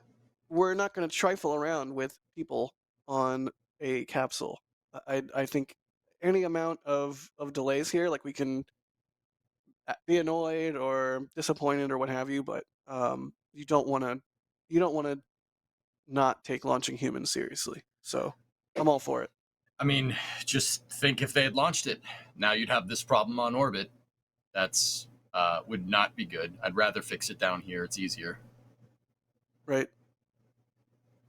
So, I mean, immediate question, since we have the poll in chat, Hit me. would you fly on New Shepard? 61% saying yes, 39% saying no, which is actually far higher than I expected for no. Would you fly on Starliner? EJ, go. Yeah, sure. Why not? Sawyer, go. Are we talking this particular flight or Starliner at any point in the future? Like an idealized Starliner that performs perfectly? No. Starliner as we know it right now, would you fly on Starliner? I'm going to be the controversial one. No, I would not. Trevor? I don't think so. I don't want to. I know the Boeing team has worked incredibly worked incredibly hard on the spacecraft, but the 3 flights that we've seen so far have not filled me with confidence. That it is honestly scary how close Starliner has gotten on several occasions at this point, and still they found massive issues. Like, it was ahead of OFD2, that they were 2.5 hours or so from launch before finding out that 13 of their 24 valves were stuck. How is that found so late? How is the fact that their parachute system wasn't adequate found so late? That really concerns me, and I would not fly on it yet. That said, I really, really hope that following the previous events, NASA and Boeing teams have made sure that this will be a safe vehicle, and I really can't wait to see the astronauts fly and get back safely. Dude, I'm gonna have to go in the other direction. I think that them finding all these problems now is going to make the capsule safer, and I'd prefer that they find these problems now. You got to, Neil Armstrong, absolutely. first man, fail down here so you don't go up there. Like all these I'm not things, and saying Boeing. that them finding the problems is what concerns me. That I have no problems with. It's the fact that they were 2.5 hours from a launch before noticing that over half of their valves were stuck. That to me doesn't seem like a good thing. Yeah, I mean, but they caught it, dudes. That's the whole point. You're not going to check the valves until you get to the point in the mission where you have to check them, and when they check them, they didn't work. I mean, you could probably say the same thing about the mission elapsed timer. It's like you probably should have done end-to-end testing and not called that it right one, yeah. before. Oh yeah, I completely agree with that one. Yeah. That one's even worse because that one they didn't find out till it was in orbit and then in the incorrect orbit. And sure, they said had there been crew on board, they could have caught that and fixed it. And crews on the ground did at least save the mission enough that they could test out the vehicle in orbit rather than its original plan of docking at the station. But it's just, I think down the line, yeah, I applaud, people like Suni and Butch for actually flying aboard this, and the first couple flights are going to be interesting. Beyond that, though, like if it were to be an Inspiration 4 type mission thing, I think it's be the same thing. We wait for the capsules to get a little more experience, and then down the line, I would consider flying it. As it is, right now, let them catch all these errors, especially with people that were former naval test pilots. Yeah, there you go. And then allow civilians or just other ordinary people on board with a little more comfort knowing there's less chance of an anomaly. See, I like solving complicated problems. So yeah, look, I'll be the guinea pig. Let's go. Let's go. That's why I would. No, I'm not gonna sit here and pretend like these problems aren't there. And you could always ask the question like, what other problems are gonna arise during your test flight? But then again, that's the point of being a test pilot. That's let's go. Somebody's got to be the guinea pig, dudes. That's what's gonna make it safer. Let's go. I'm in. All right, somebody Photoshop EJ's face on a guinea pig, please. The poll. Yes. Put him in Jack's kayak. Just like this. Yes. Stop it. I'm in. Stop Please. it. The poll is actually interesting. Would you fly on Starliner? 28% say yes, 72% no. So it's almost like the act of what people said for New Shepard. That's kind of amazing. Wow. Cool. Well, so Sawyer, Starliner is now when? It is now no earlier than, as we've seen being the key word through all of this, May 25th at 3:09 p.m. Eastern Daylight Saving Time. Good deal. All right. Well, hopefully no more issues pop up and we can get this mission underway and get Starliner checked out with a crew on board. And selfishly, I'm a little happy that it moved because they literally moved it to the day that I was having surgery. It's like, I planned this, like a month in advance. And of course it delays to that exact day. It's like, Murphy's Law there. But it's moved, and I agree with moving it all in terms of safety, and selfishly, thank you, my random voodoo to all of the gods to have the delay work. I just picture you with Doesn't like a stuffed them. Starliner capsule, and you're just like sticking needles in it, like please, like in the service module. I literally was out to dinner with my parents and grandparents, and we all like shook our fingers at the sky in hopes of a delay, so it worked. So thank you to my parents, my grandparents, and magic fingers. Yeah, you heard it here first. Do not wrong Sawyer. Or I will then break out the jazz hands. Jazz hands. Trevor, do jazz hands. No. I'll do metal hands instead. I'm not continuing with the show until you do jazz hands. Okay, We'll do Taylor jazz hands. Then. Go. Taylor jazz hands. Go. What? It was a good try, EJ. It was a good try. I don't know. You put maybe Taylor putting in that the in name. front of it. Yeah. Yeah. Yeah. I thought. There it is. Sure. Dude, I thought it would Kevin's work. doing it. Oh, all right. There we go. There we go. There we go. Background did it. There you go. Yeah, no, we're good. We're good. All Come right, on. moving on. Come on, Trevor, Telstar you got- 86. Got to get Go out ahead, of your EJ. shell, man. Yeah, Trevor's got to get out of your shell and fly on Starliner with me. Let's go. Come on, man. Anyway. The shell's not the issue, it's the pressure vessel inside. Okay. Sawyer. All right. All right. Sawyer, why are you the way you are? Well, it all started in 1994. Oh my God! Stop! Stop! Telstar 86. Thank you for the support. They say ordered my 4th patch to add to my collection. Thank you, Telstar. Yeah, baby. Hellstar. Good name. Anonymous with a store purchase. And looks like they got the patch, and they say fresh patch for the Pacific Northwest. Keep the trench flamey, y'all. Oh, we're full IFT1 just throwing rocks out in here, man. Yeah, full on rock tornado right now. Maybe we should have called it the Rocknado. rock tornado. Thomas Giant with a gaping store hole purchase. after destruction. Yeah, there you Would've been go. the name. Yeah. Thomas also grabbing the Flight 4 patch. They say, yay, another flight patch, number 4. Thank you for that. Michelle also grabbing the patch. They say, we'd love to be able to watch SpaceX online anytime. We thank you guys for all your hard work. Thank you. That's very sweet of you. A lot of work goes into maintaining the 24/7 cams. And just everything we do. All the different reporting that we do. It's a lot By of the way, work. Jack, we need you to Michelle, go out and clean a bunch of lenses and mow the lawn again and make them level and yeah. okay, I'll get right on it as soon as I'm not sick and hating life. Hey guys, I was just thinking, I got an interesting question. You know, and I get it, we have the benefit of hindsight here. But if you cast your mind back to May of 2020, would you guys have flown on Dragon on the Yes. first time? Yep. Really, especially after the uncrewed capsule popped? The Yeah, spicy but there's orange cloud. IFA. That was way overpressured, and also being there for the in-flight abort test. Yes, absolutely. Really? I would have flown on the in-flight abort test. I wouldn't have pushed it that All far, right. but Let's No, party, dude. Let's go. I thought we're doing the guinea pig thing. Like, would you Yeah, no, not I'm want to in. do that? Oh no, Give I me would. 9 I would have too. Gs. Give me 9 Dude. Gs straight to the But face didn't right now. IFA only pull like 4 or something?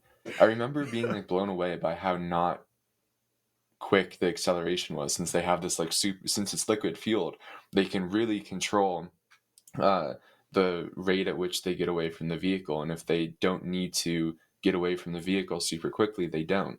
And I think IFA was only around 4, but I would have to go double check that number. All right, 4 Gs. I've been on thrill to the rides face. that pull more G's than that. Let's do it. I'm in. Let's go. Let's go. Let's go, bro. Matthias, I'm thank you for the using support. 5G, not 4G. Oh my God, Sawyer. Matthias, thank you for the support. They say, we'll all die. Let's pray it's on a rocket. I mean, Yeah, all right. All right. Test flight. Test flight. Test flight. Amended to test flight. I'm in. Let's go. But then the test flight didn't go well if you died. Yeah, but it's safer. Kevin, let me back. Oh, This is oh, you got apparently rid of Sawyer. It's apparently a ejected Sawyer. punishment for making too many puns. Wow. Can we server mute him Wow. as well? I can't. I can't, but maybe Kevin can. I'm gonna play devil's advocate again this time. I think we should bring Sawyer back. I got I your like back, that buddy. idea, EJ. Yep. See, EJ doesn't have crazy ideas all the time. Or something. You know what I could do though? What? I saw what Say- you did there, Kevin, with Oh, Sawyer. that was in a scary place. Oh, I'm glad I'm back. What is even happening? Trevor, tell us about Starship. Starship. Besides that they It's were meant stacked. to fly. We have a full stack again. Jazz hands. Can we get you to jazz hands for a full stack? I'll do the Sawyer's not even doing them. Yeah, I am. I'm trying to get my hands in the box. Anyway. Yeah, so as you can see on screen, that is the world's most powerful, tallest rocket, fully stacked, ahead of Flight 4. We performed a partial, we didn't, SpaceX performed a partial wet dress rehearsal this week where they loaded all 4 tanks with just a little bit of liquid oxygen and liquid methane And now we are expecting them early next week to get into the full wet dress rehearsal. All indications were that the partial load seemed to go pretty good. So now they'll load the entire thing. We're thinking it's probably no earlier than Monday. We have a bunch of road closures, if I remember correctly, for next week. But it seems like they're still doing a little bit of work on the vehicle. But this is all looking good for Flight 4. Yeah, this is exciting. I mean, the immediate can tell. question from Aviation Nerd 6000 is when Flight 4? I mean, we're into the wet dress campaign with the Flight 4 vehicles. So, what is it? 2 weeks? A month? Less? Yeah, so more? this is one thing we did hear a little bit from the regulatory side, and keep in mind that the holdup seems to be hardware still. But from the regulatory side, I believe it was, sorry, I'm forgetting his name, not Justin Davenport, Christian Davenport, posted on X saying that they're roughly 3 to 5 weeks away from a launch license is the current expectation. So that would say that we're no earlier than early June or so for Flight 4, which this also lines up roughly with what Elon had posted on X a few weeks ago, saying 4 to 6 weeks. So yeah, I think at this point, all indications are kind of in the early to mid-June timeframe, assuming that they get the regulatory approval and assuming that they finish work on the vehicles. Right, we've seen, if you look at the ship, they've done a ton of heat shield work to it, but there's still a lot left to do. Right, there are some patches of tiles that are just missing that they'll need to install, and some ones that they need to finish going over with the suction cups to check each one individually. But hopefully, this all means that with them putting this much work into the heat shield, that we'll see this thing smack into the Indian Ocean, because that's the plan. Smack into the Indian Ocean after surviving reentry, not like in lots of pieces. Ideally, yes. Yeah. I like this plan. I'm happy to be a part of it. Then we had a goodbye to say this week. Suborbital Pad B, where SpaceX has been doing all of the ship static fires, flew several of the suborbital hops. Yeah, we will also do that. As you can see, it is going away. We're expecting this area to be used for the second orbital launch pad, which is more exciting, but still kind of bittersweet to say that so much enjoyment came out of it with those suborbital hops. And all of the ship static fires will be moved to that Massey ship static fire stand where they have been building this enormous flame trench. And the pad just looks like it's much better suited for the large amount of testing that we're going to see going forward. So this is what we've been expecting for a long time, that as SpaceX gets more and more, as these vehicles get more and more mature, they're going to want to also mature the ground infrastructure, and the suborbital pads are old, and better use of that land is for a whole another orbital pad. Yeah, they did not waste any time after the last static fire on that pad. They immediately started tearing it down as soon as they got Ship 30 off the pad. And they've even started pulling out some of the tanks from the suborbital tank farm. So, venerable suborbital pad B is gone. It's not even like not long for this world. It's just gone. I mean, they've torn it apart already. No,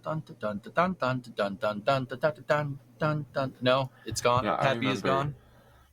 Back in the day, I think this is actually how I started talking to like Ian and some of the other NSFers of going over that launch pad, the plumbing of the suborbital launch pad, and trying to figure out where was the methane, where was the oxygen, where was the nitrogen. So it's definitely bittersweet.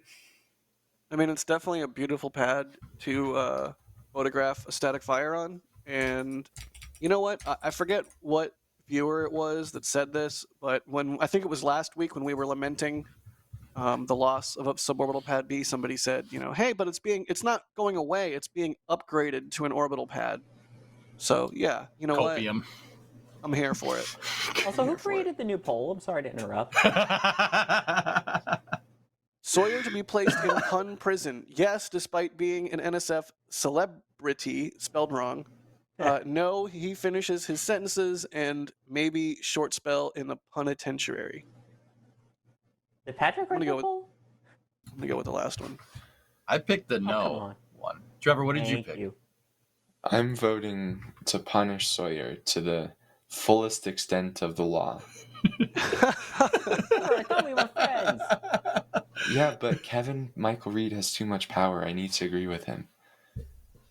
Unless that was Chris. And by the way, the spelling, in case you didn't notice, was also a pun.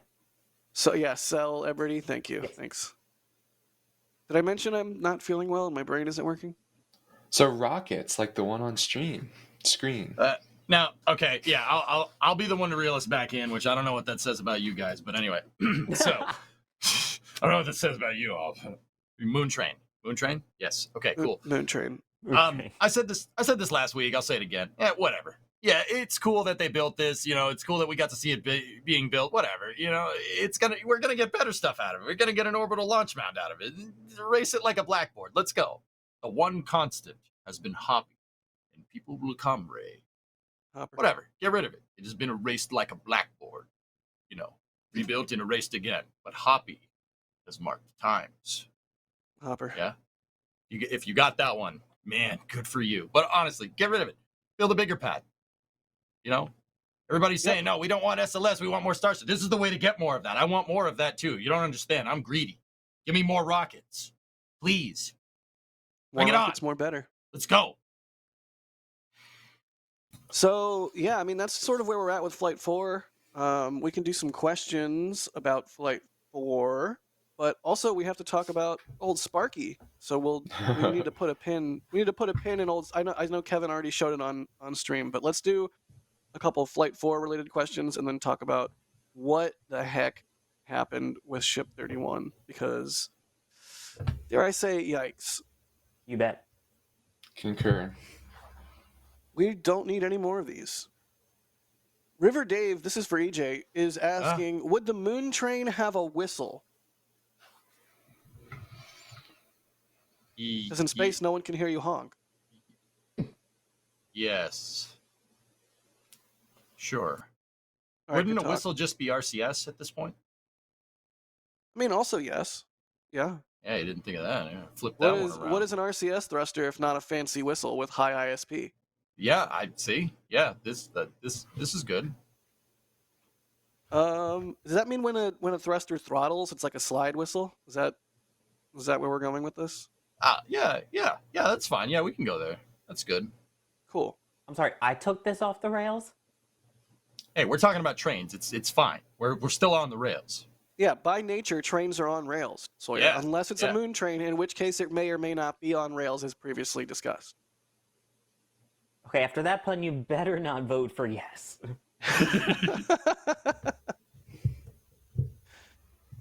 Let's see. Bob Fillmore is asking, will they build a whole new tank farm or maybe use nitrogen from the current farm?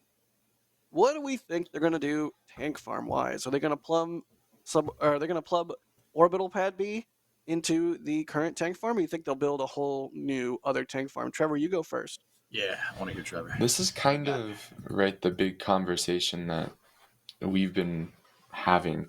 I think long term they'll probably have one tank farm that's big enough to have several launches in it that's shared between them. But I would imagine they're kind of going to slowly move to that. So at first maybe having a separate one, and then as they continue to replace the hardware on pad A, they kind of start to migrate them. But I don't know for sure. I could honestly easily see it being either way. I was kind of, Trevor, I want to play this one off. I want to see what you think about this. I was kind of thinking the second tower, we got the report, with the longitude and latitude about where the tower is because they filed an FAA the FAA report. Forgive me, I'm spacing on what it's called for like permanently to have the tower to show up on maps so pilots know it's there, right? Mm-hmm. So we got the position of the tower from it, and I was kind of thinking it's kind of a weird spot. Jack and I were talking about it last week. We were like, they're going to build it in the parking lot, but looking at where they're drilling pilings now, it's kind of behind. It's due west, I think, of where suborbital pad B is now, and that's where the tower is going to go. It kind of looks like where the OLM might be, that they might use some of the original plumbing and build the OLM to line up with the former suborbital pad B's plumbing, and then you have the tank farm right there. Just keep building it. I mean, SpaceX kind of just goes willy-nilly with the tank farm. I mean, they tried to build a nice uniform one, and that didn't work. I mean, I think it would make sense for them to pick up on the suborbital pad B plumbing that's right there. But I don't know. What do you think? I mean, I think the suborbital plumbing is almost certainly going. That's so old and meant for just something substantially smaller scale. But you said it's old. It's been there for like a year, like what, 2 years now? But anyway, continue. SpaceX Like old. 5 years. Yeah. It's old in SpaceX time. Yeah, you're not wrong. I mean, apparently the Mars wall is old in SpaceX time, and they just built that. So. Yeah. So what does that make the Vandenberg TE? That thing's been there since 2012. How has SpaceX not done a throwback style TE yet at Vandenberg? It blows my mind. And Dude, how are they getting quick turnaround times with it? Like, it's like 4 East's quickest turnaround is still like 4 something days. So it's like remarkable. I do wonder when they start launching from Slick 6 if they'll have an updated TE at Slick 6 or. Oh, definitely. You think so? Yeah. Yeah, Slick 4 East, by the way, fastest turnaround is 4 days and 12 hours. How do we even start talking about 4E? Old style. Because it's old. It's the oldest hardware around. EJ's trying to throw Vandenberg under the bus? No, I'm not. Rightfully East so. Coast, West Coast. Yeah, absolutely. Anyway, if your pad's slow, bro, just deal with it. It's fine. 39A's quickest turnaround is 6 days, 18 hours, and 43 minutes. Only Slick 40s. 2 days, 20 hours. Thank you. But if you average them, it's like about the same. Yeah, about the same. Per day from one pad. You're talking 2 different launch pads here. Yeah. Yeah, doesn't count that way. Yeah. If we've seen SpaceX do 3 launches in 24 hours, which meant 2 of them have to be from the best coast. We are so off the rails. No, it's fine. Anyway, so Trev, you don't think the plumbing they're gonna rip it all out and just start over, Blackboard style, just erase the whole thing? Yeah, I mean, SpaceX notoriously is against sunk cost fallacy. For them, it's just better to get rid of it, start over. I mean, we're seeing this at a much larger scale in Florida, where instead of retrofitting the launch ring for whatever changes they're wanting to make, they're just deciding to just throw the entire thing out and start over. So I would be very, very surprised if they reuse anything. We have a question from Eddie asking, which ships in the SN era flew from Pad B? 8 was A, so 9, 11, 15, 9, 11. I think 15 was B. I think 15 was B. I think you're right. Ryan is I was enjoying the view of Space Coast ahead of tonight's Starlink launch, and also that they've taken the Starliner logo off of the countdown clock. Oh, sad noises. Sad Starliner venting. Did they replace it with a rough road leads to Ryan the stars? Says just 9 and 11. Was 15 really from A? I guess 15 was from A. Wow. SN9 and SN11. So a really good one and a really bad one. Well, we think SN11 happened from there. No one really saw it. So. Don't remind me. I will go to my grave being upset that we did not get to see that explosion. It would have been. Just imagine righteous. a starship like 1,000 feet off the ground, coming in belly flop, and then all of a sudden it's just a million pieces. Like, Would have looked like SN4, but in the air. It would have looked like Firefly, but way lower to the ground and way bigger. Oh, darn it. More questions. KG, Kevin, and Jet. SN4 took off from A2. Yeah, I mean, you're not wrong. It did. Yeah. Also, Yeah. what SN1? Yeah. If we're counting that as well. Yeah. I mean, At least it the went forward somewhere. dome. The forward dome of SN1. It went somewhere. You're not wrong. Alex Labs is asking if we can fly drones near the property even when there's no flight activity. We cannot. There is Don't a do no that. drone zone, both around Massey's and bless you, Trevor. No, there's a no flight zone around Massey's and the launch site at all times for drones. That would make Elon cry. Don't do that. Don't do Kites, that. on the other hand. What? Yeah, kites? all right. Oh, yes. CD Knight Cape Town is saying, I guess the real question is, would Trevor fly on Starliner if Taylor Swift was on board? I will fight to not have Taylor fly on anything to space. I don't she's trust. flying. No, I she's don't flying. trust any single company. It's not part of the question, with Trevor. Taylor. They He can. needs to get to Travis I'll Kelce's fly. game faster than a jet could. I'll fly. I don't trust them with Taylor. Okay, what spacecraft, Trevor? Which one? If it had to be one, Yeah, it had to be one. Which one? probably Dragon. Okay, that's fair. Hey, the man's consistent, guys. The look of pained, like, thinking on your face is like you're taking this way too seriously. They better be very, very careful. All right, good question. Good question. James is asking, is the second tower a confirmed launch tower or could it be a catch tower? Can we diplomatically put this one to bed? It's not going to be a catch tower. Why not? Because it makes no sense. I know a lot of people think it makes sense, but it doesn't make sense. Because you're already building a tower.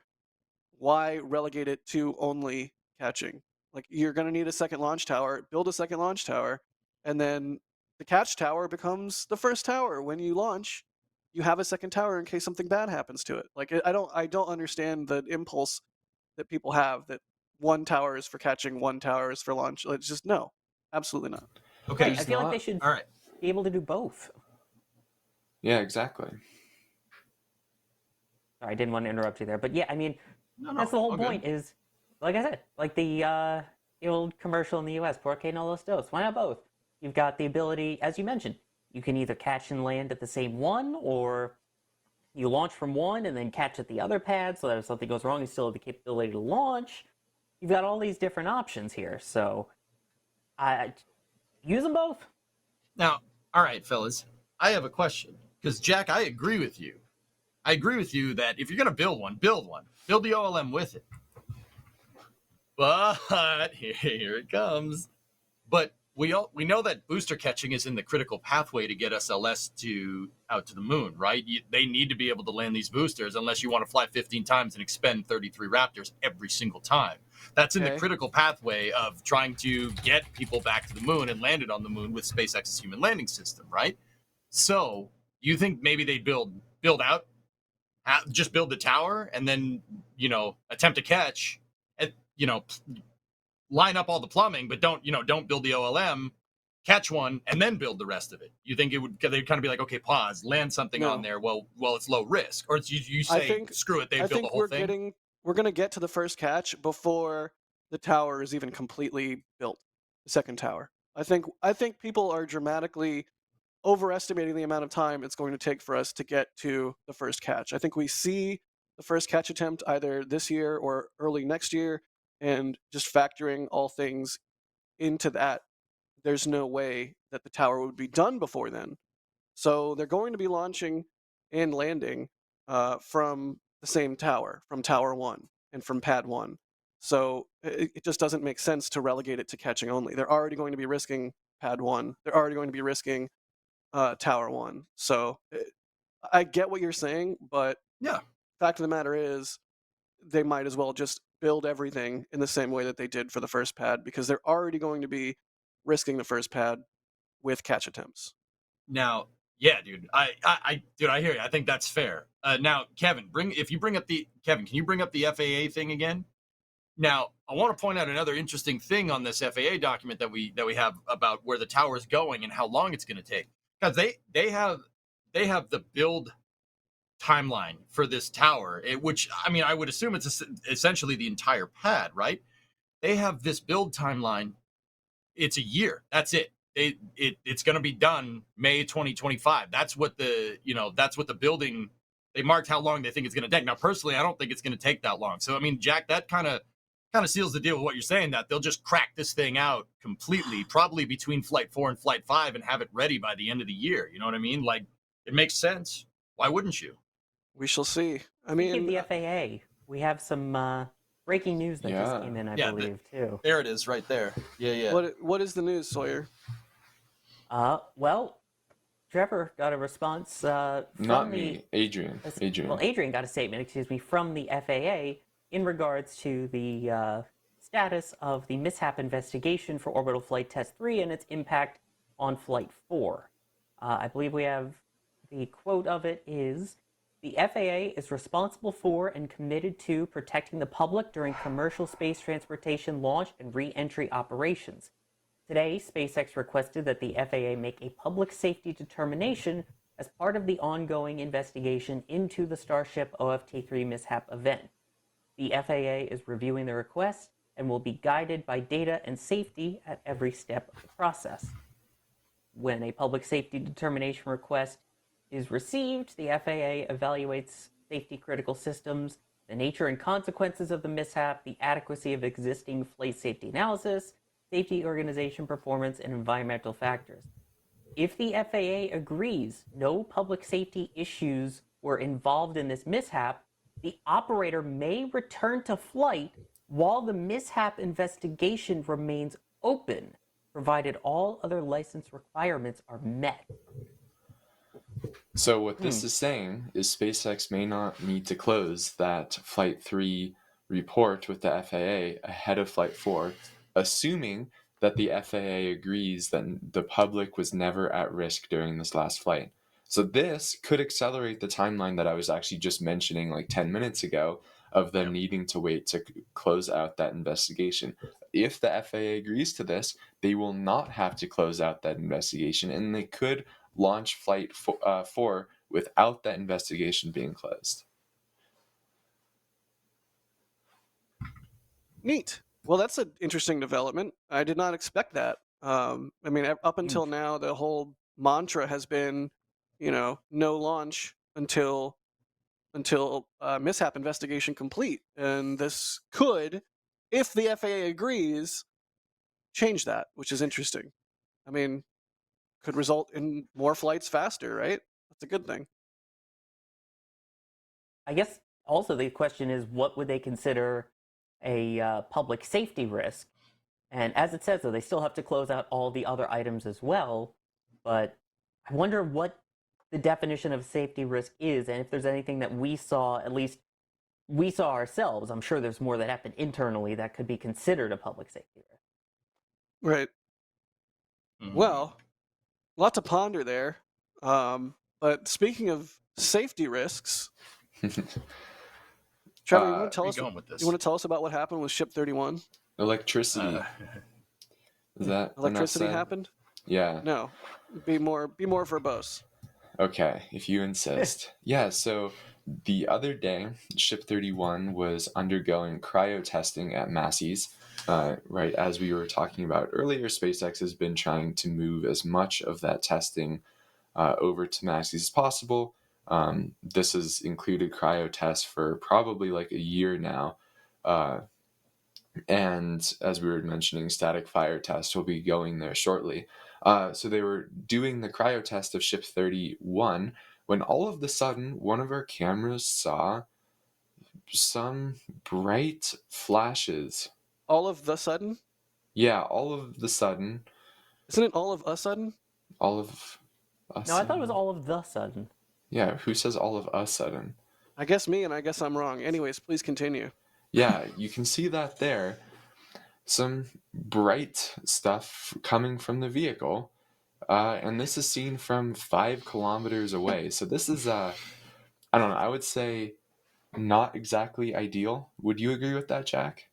Yeah, not ideal. Electrical arcing on a vehicle. I mean, this is during a cryo test. Yeah, so Imagine if this was during a static fire or even like during a full stack test, like a wet dress, and you get some arcing like this when there's a bunch of methane and oxygen floating around the vehicle, you're going to have a bad time. A really, really, really, really bad time, like small nuke going off style bad time. Where So would the thank methane have goodness. to be, Jack? What? Where would the methane have to be? Oh, Sawyer.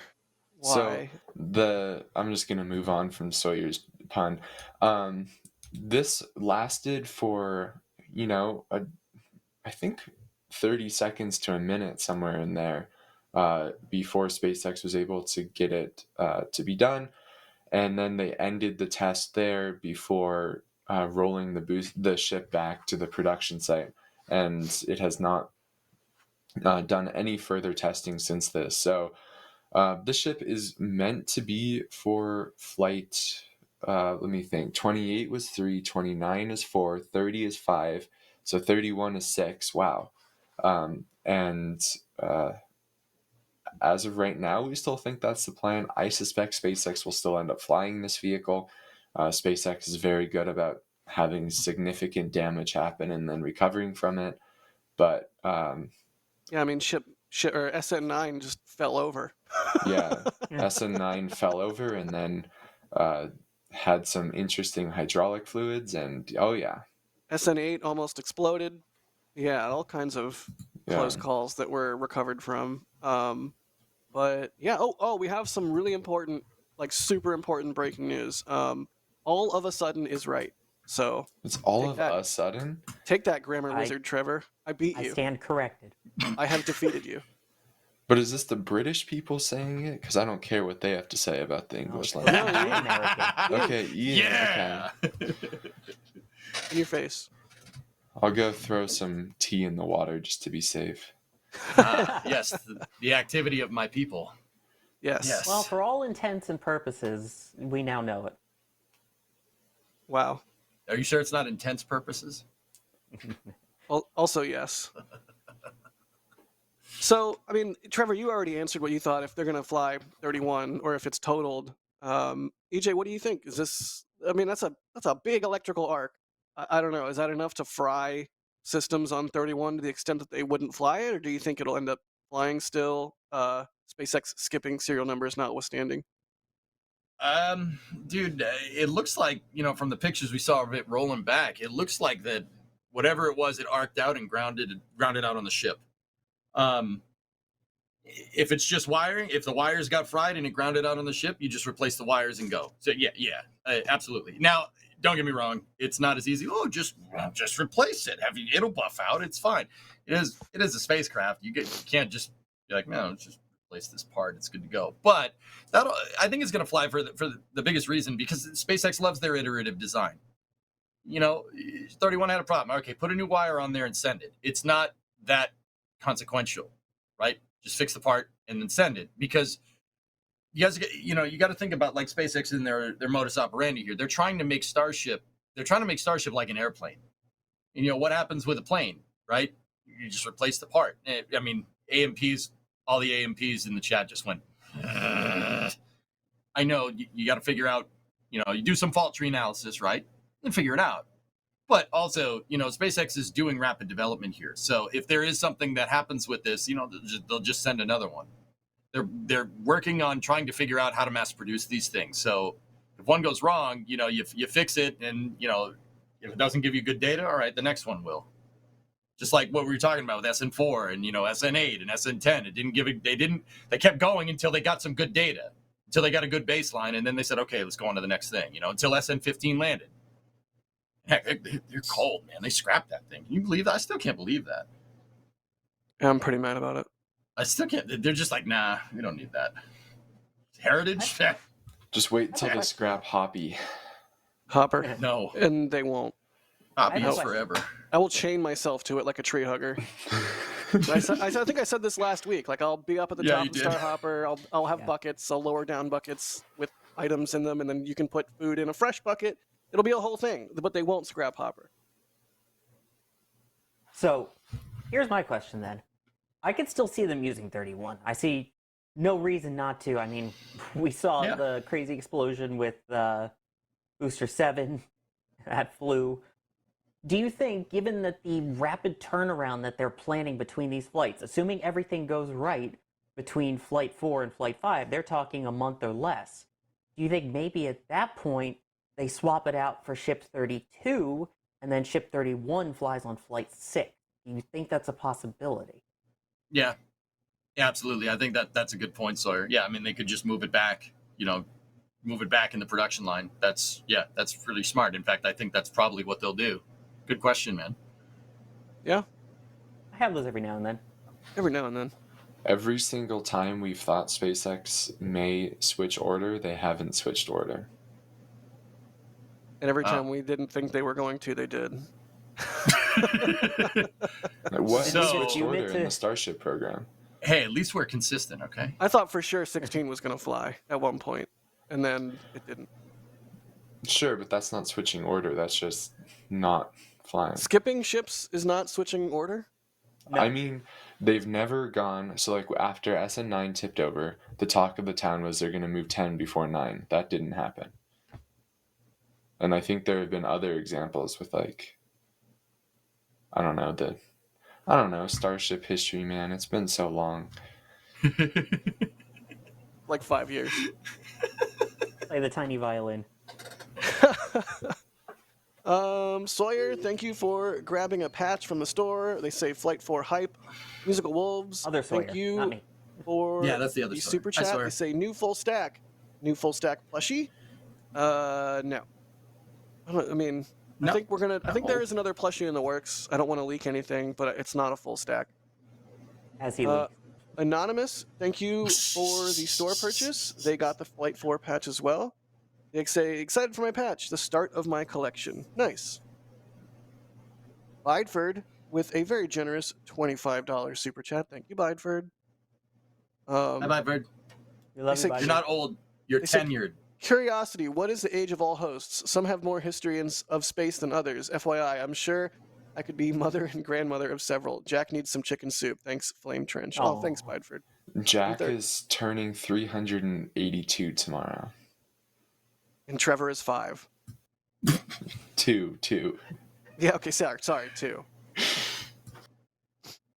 See, that's what I was just saying a second ago. Bideford, you are not old. You are tenured. There you Okay? go. Differences. There you go. Jack's Bideford old. cannot be fired. Yep. And we already made a whole big deal back in February about my 30th, so spoiler, I'm 30. There you go. I'm 36. That sucks. Why am I Thanks. 36? You're almost double my age. Stop it. Oh, that means I am too. Oh, no. Damn Yeah. kids. Trevor, get off my lawn. Yeah, get off my lawn. Get off all of our lawns, Trevor. Get off my lawn, Trevor. Trevor's out here Wow. like playing Ding Dong Ditch. I would like- ding dong Kids don't do ditch that you. anymore. Now he's playing the Fortnites. Yeah, Ring cameras have kind of ruined that. That's true. I didn't think of that, but that's true. Pat grabbing a whole bunch of stuff from the store. They got the Flight 1 patch, the Flight 2 patch, the Flight 4 patch. They say 3 patches for 3-year membership. You guys are the best. Thank you, Pat. That's Aw. awesome of you. We hope you enjoy your patches. In fact, we know you will because they're so great. Jim Cavett gifting a Red Team membership. Steve Kalovic with the $20 super chat. Thank you, Steve. Evo. They say, Sawyer, if you're in space on a mission and something goes wrong like Apollo 13, who, Jack, EJ, or Trevor, would you want to figure out how to save you and why?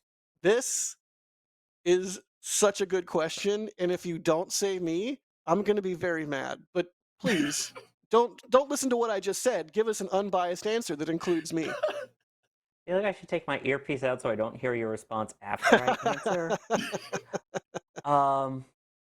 Here's the thing. Jack, you are my S tier. We've already had this discussion. You're on my S tier list of if I'm going into space, you are S tier for sure. I trust your leadership skills. I trust your ability to, troubleshoot and things like that. But when it comes to the knowledge Are we and systems talking of about the same Jack? Trevor, I'm enjoying this. Be quiet. Sawyer, please continue. But here's the thing: when it comes to knowing the intricacies of every small little valve and how they work in piping and wiring, I feel like EJ has all of us beat on that. So he would know, oh, if you take this wire and move it over here, then it would fix it. So I trust you to command the ship and command the mission, and then tell EJ to go fix it. All right. What does Trevor get to do? He's too young to fly.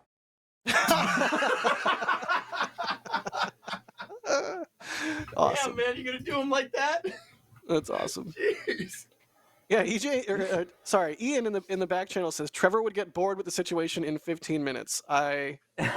Yes, that is how that works. If you know Trevor, you could be showing him the most magnificent landscape in the universe, and he'd be like, 5 minutes go by, and he's like, what are we gonna do? Let's do something else. This is boring. Like, Trevor.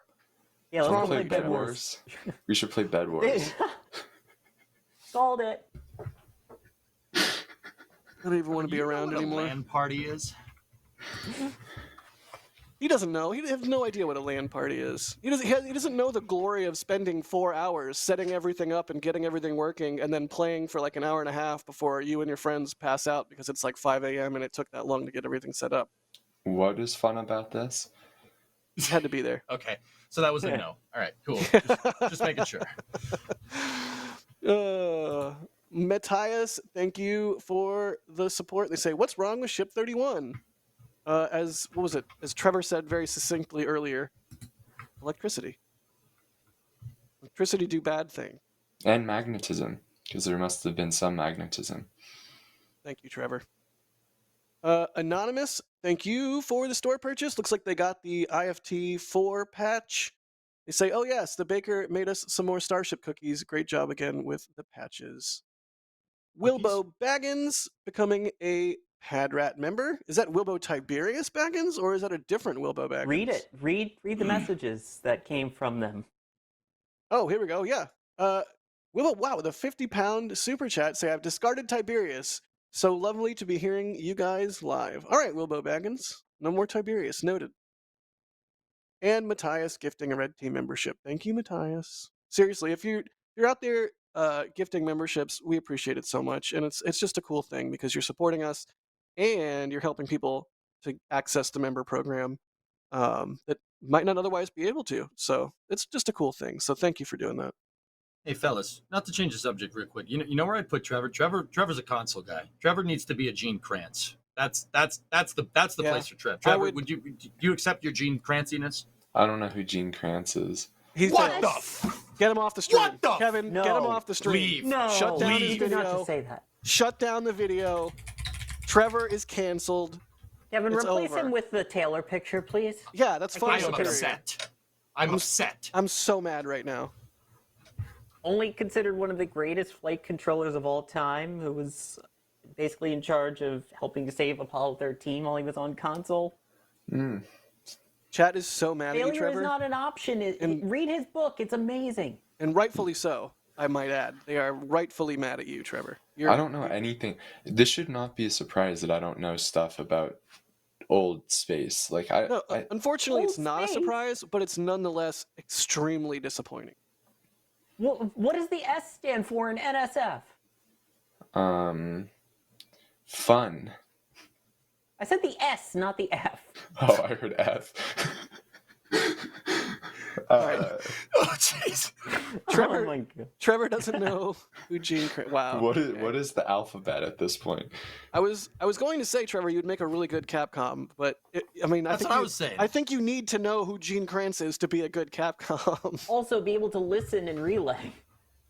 Oh man, wow. I was trying to, Witch Doctor. I was trying to set up Trevor because that's good. You have great analytical skills, but you don't know who Gene Kranz is.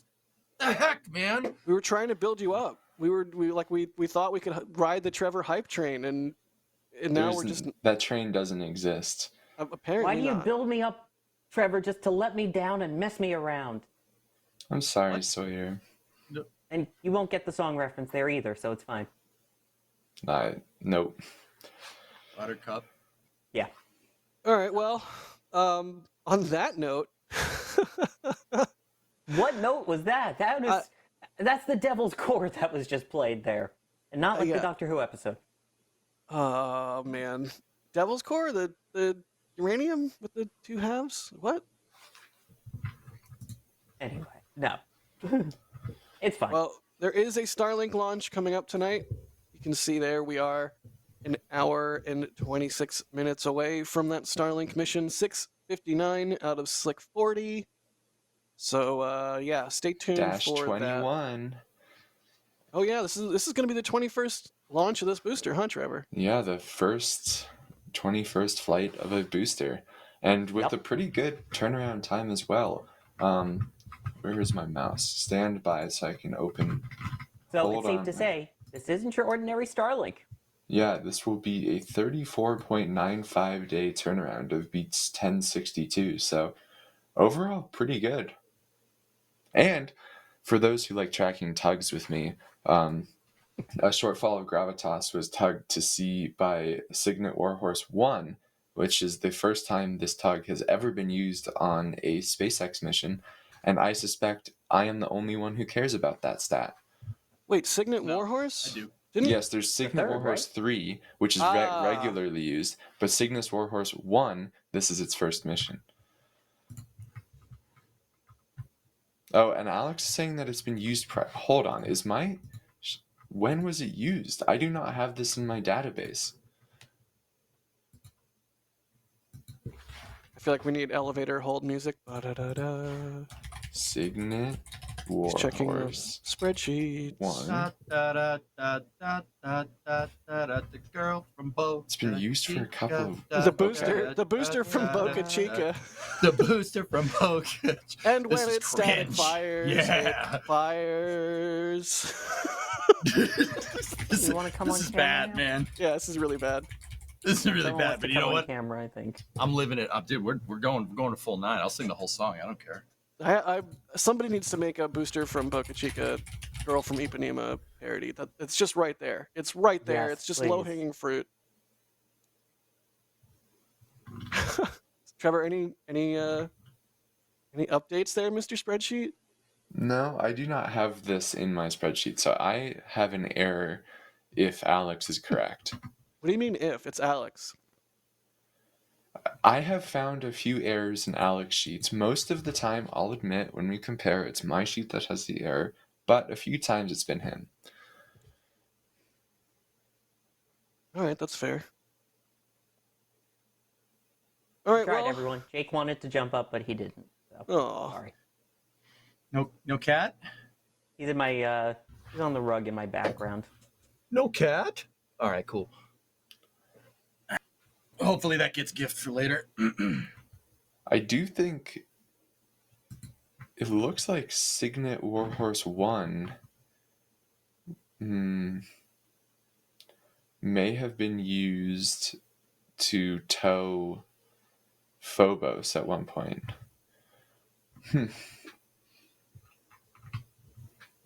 Now, Trevor, I got a question. I got another question.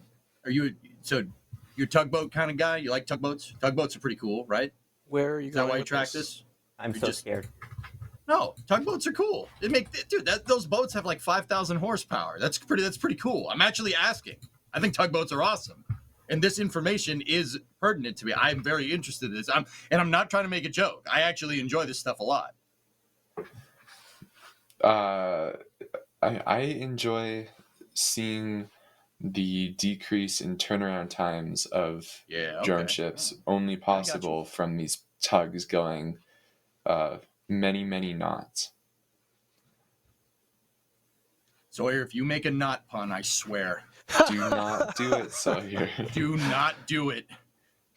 You're making them for me. Oh God, he's turned us against. Oh jeez. So, we should probably talk about Polaris and Hubble. We could. Somebody start talking, because I need to not have my camera on screen for a second. So you can sneeze transition.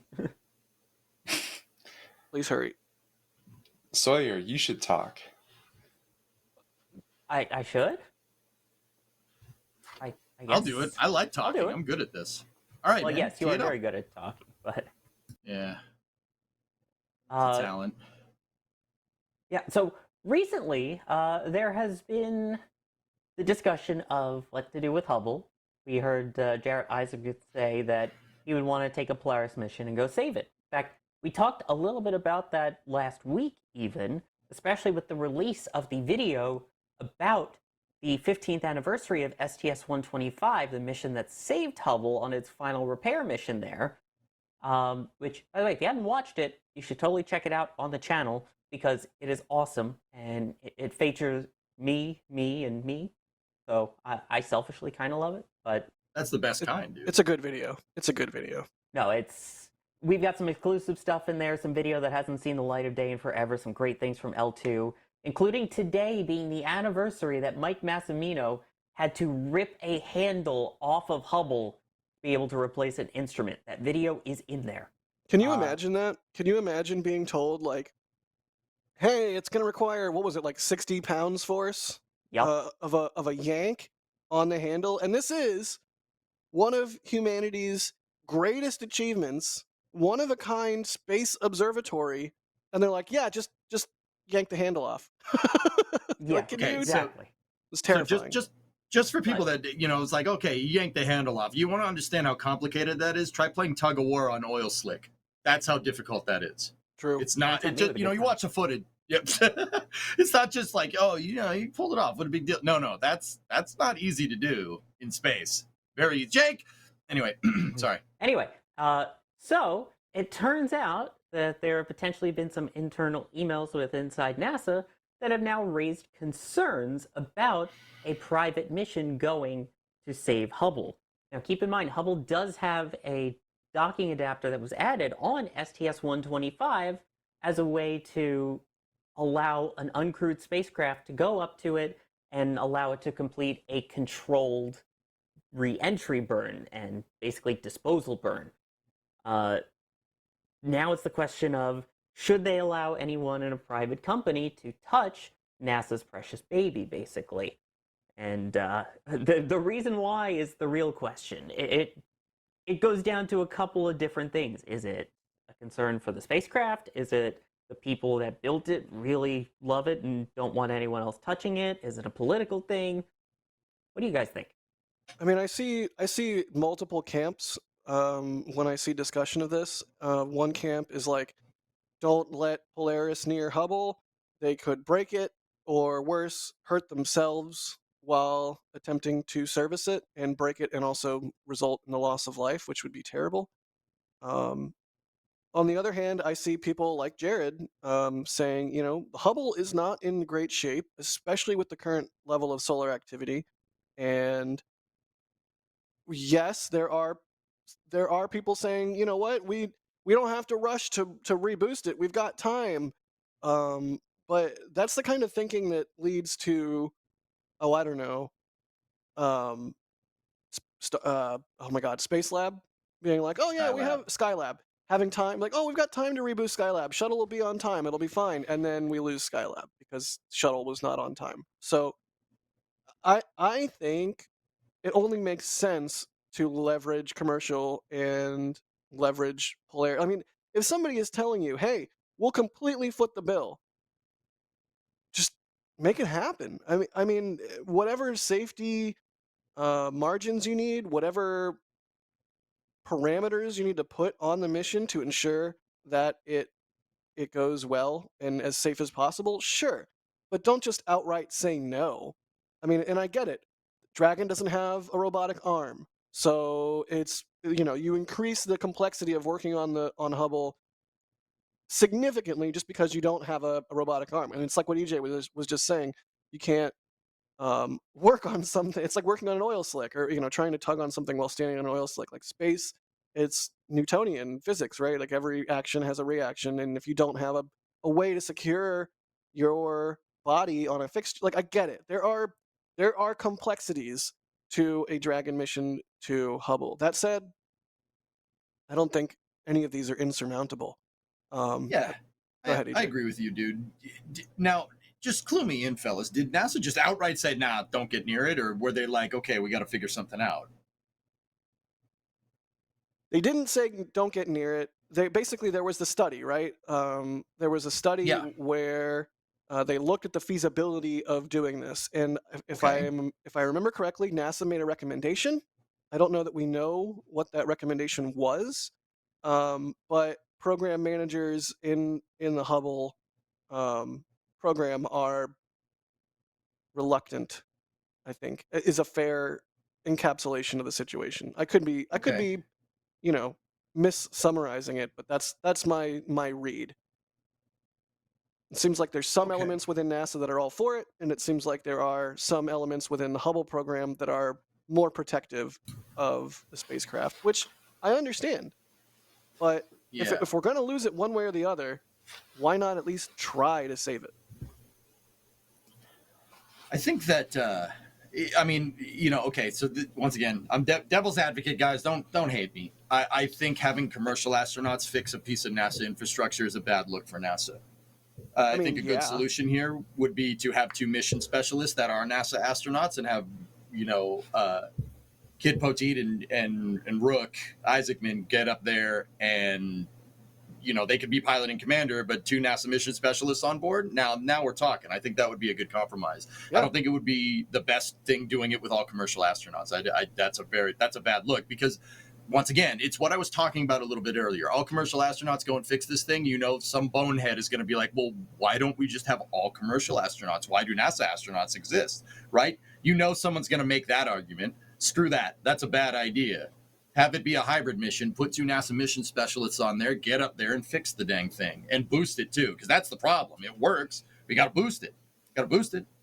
Well, so that's the other thing is there's a limited amount of things that a Polaris mission to Hubble could do, given, again, the lack of the robotic arm. But basically, they could juggle a couple wires, plug some things in, and hopefully, through doing so, increase Hubble's pointing accuracy, and then the reboost. Reboost is, I think, to me at least, the biggest component of such a mission. I mean, if all they do is a reboost, that's still huge. Ideally, you leave it healthier than you arrive, but at the very least, a higher orbit is a necessity to keep it functioning over a longer period of time. Trevor, thoughts? So I actually have a question. Has Jared said anything publicly on Twitter or in an interview or whatnot if he would be interested in doing a mission with having the second Polaris mission be with NASA astronauts? Because on the other hand, I totally agree that it wouldn't be the best look for NASA if they had an entirely commercial crew repairing Hubble. But also, I kind of get the sense that Polaris, Jared Isaacman, is wanting to be entirely separate from NASA and have it be its own thing with SpaceX pushing the boundary of what's possible commercially. So I'm actually really curious, has he said anything about if they would be willing to work with NASA for this mission? Not that I can recall. But he's been asked. Yeah, that's a really good question, Trevor. And you know what? Yeah, it wouldn't be the best look for NASA for an all-commercial mission to go service Hubble. But guess what? Sometimes you don't look good. That's just the nature of spaceflight. And if NASA is not doing great, sometimes you just don't look great. It's just how it goes. I'm sorry. Which looks worse? Having Hubble just fall back to Earth, or having another company go up and try and fix it? I think an uncontrolled entry on Hubble is unacceptable. Agreed. Unacceptable. Whatever happens. Go ahead. Oh, sorry. I was going to say, imagine though we send a vehicle up there whose sole purpose is literally to just deorbit Hubble. What a waste. Right. I mean, that's what the original plan was of why they installed the soft docking adapter there, was so that a vehicle could come up without a crew and send it into a deorbit burn. It was never discussion really of using it to, hey, let's repair it again in the future. It was just something that was an international enough docking adapter that any vehicle that needed to could attach to it. Right. So yeah, they put a grapple fixture on it, didn't they? Yep. Yeah. And the fact that, keep in mind, this is also NASA property. It's not like you can be a space pirate and go say, oh, we're going to dock to it anyway. So if you want to do anything to it, you need NASA's permission. But right. It kills me that they would if you have the opportunity to extend its life, why not? Yeah, I mean, even life extension aside, again, I think an uncontrolled entry of Hubble is unacceptable. Like, we are better than that. We should not be risking space debris falling on populated areas with an uncontrolled reentry with something as large as Hubble, something with a huge honking mirror that would probably survive reentry heating and make it all the way to the ground. Like, it's just, now that is a bad look. And Yeah, absolutely. you know, yes, they installed the grapple fixture on there. Yes, there could in the future be some sort of tentative plan to deorbit it responsibly, but right now there isn't. Right now it's just we'll worry about that later. And just to go back a second, talking about how an all commercial mission to Hubble would look bad for NASA, you know what it would look great for? American ingenuity, the American commercial space sector. Like, that's what's firing on all cylinders right now, not Tea NASA. in the harbor. What? Sorry. What? I missed what you said. Tea in the harbor. I'm agreeing with you. Yes, tea in the harbor. Tea in Absolutely. the harbor. Throw it in. So I'm curious if, since it's sounding like Polaris 2 isn't going to be Hubble repair, what do you guys think it's going to be?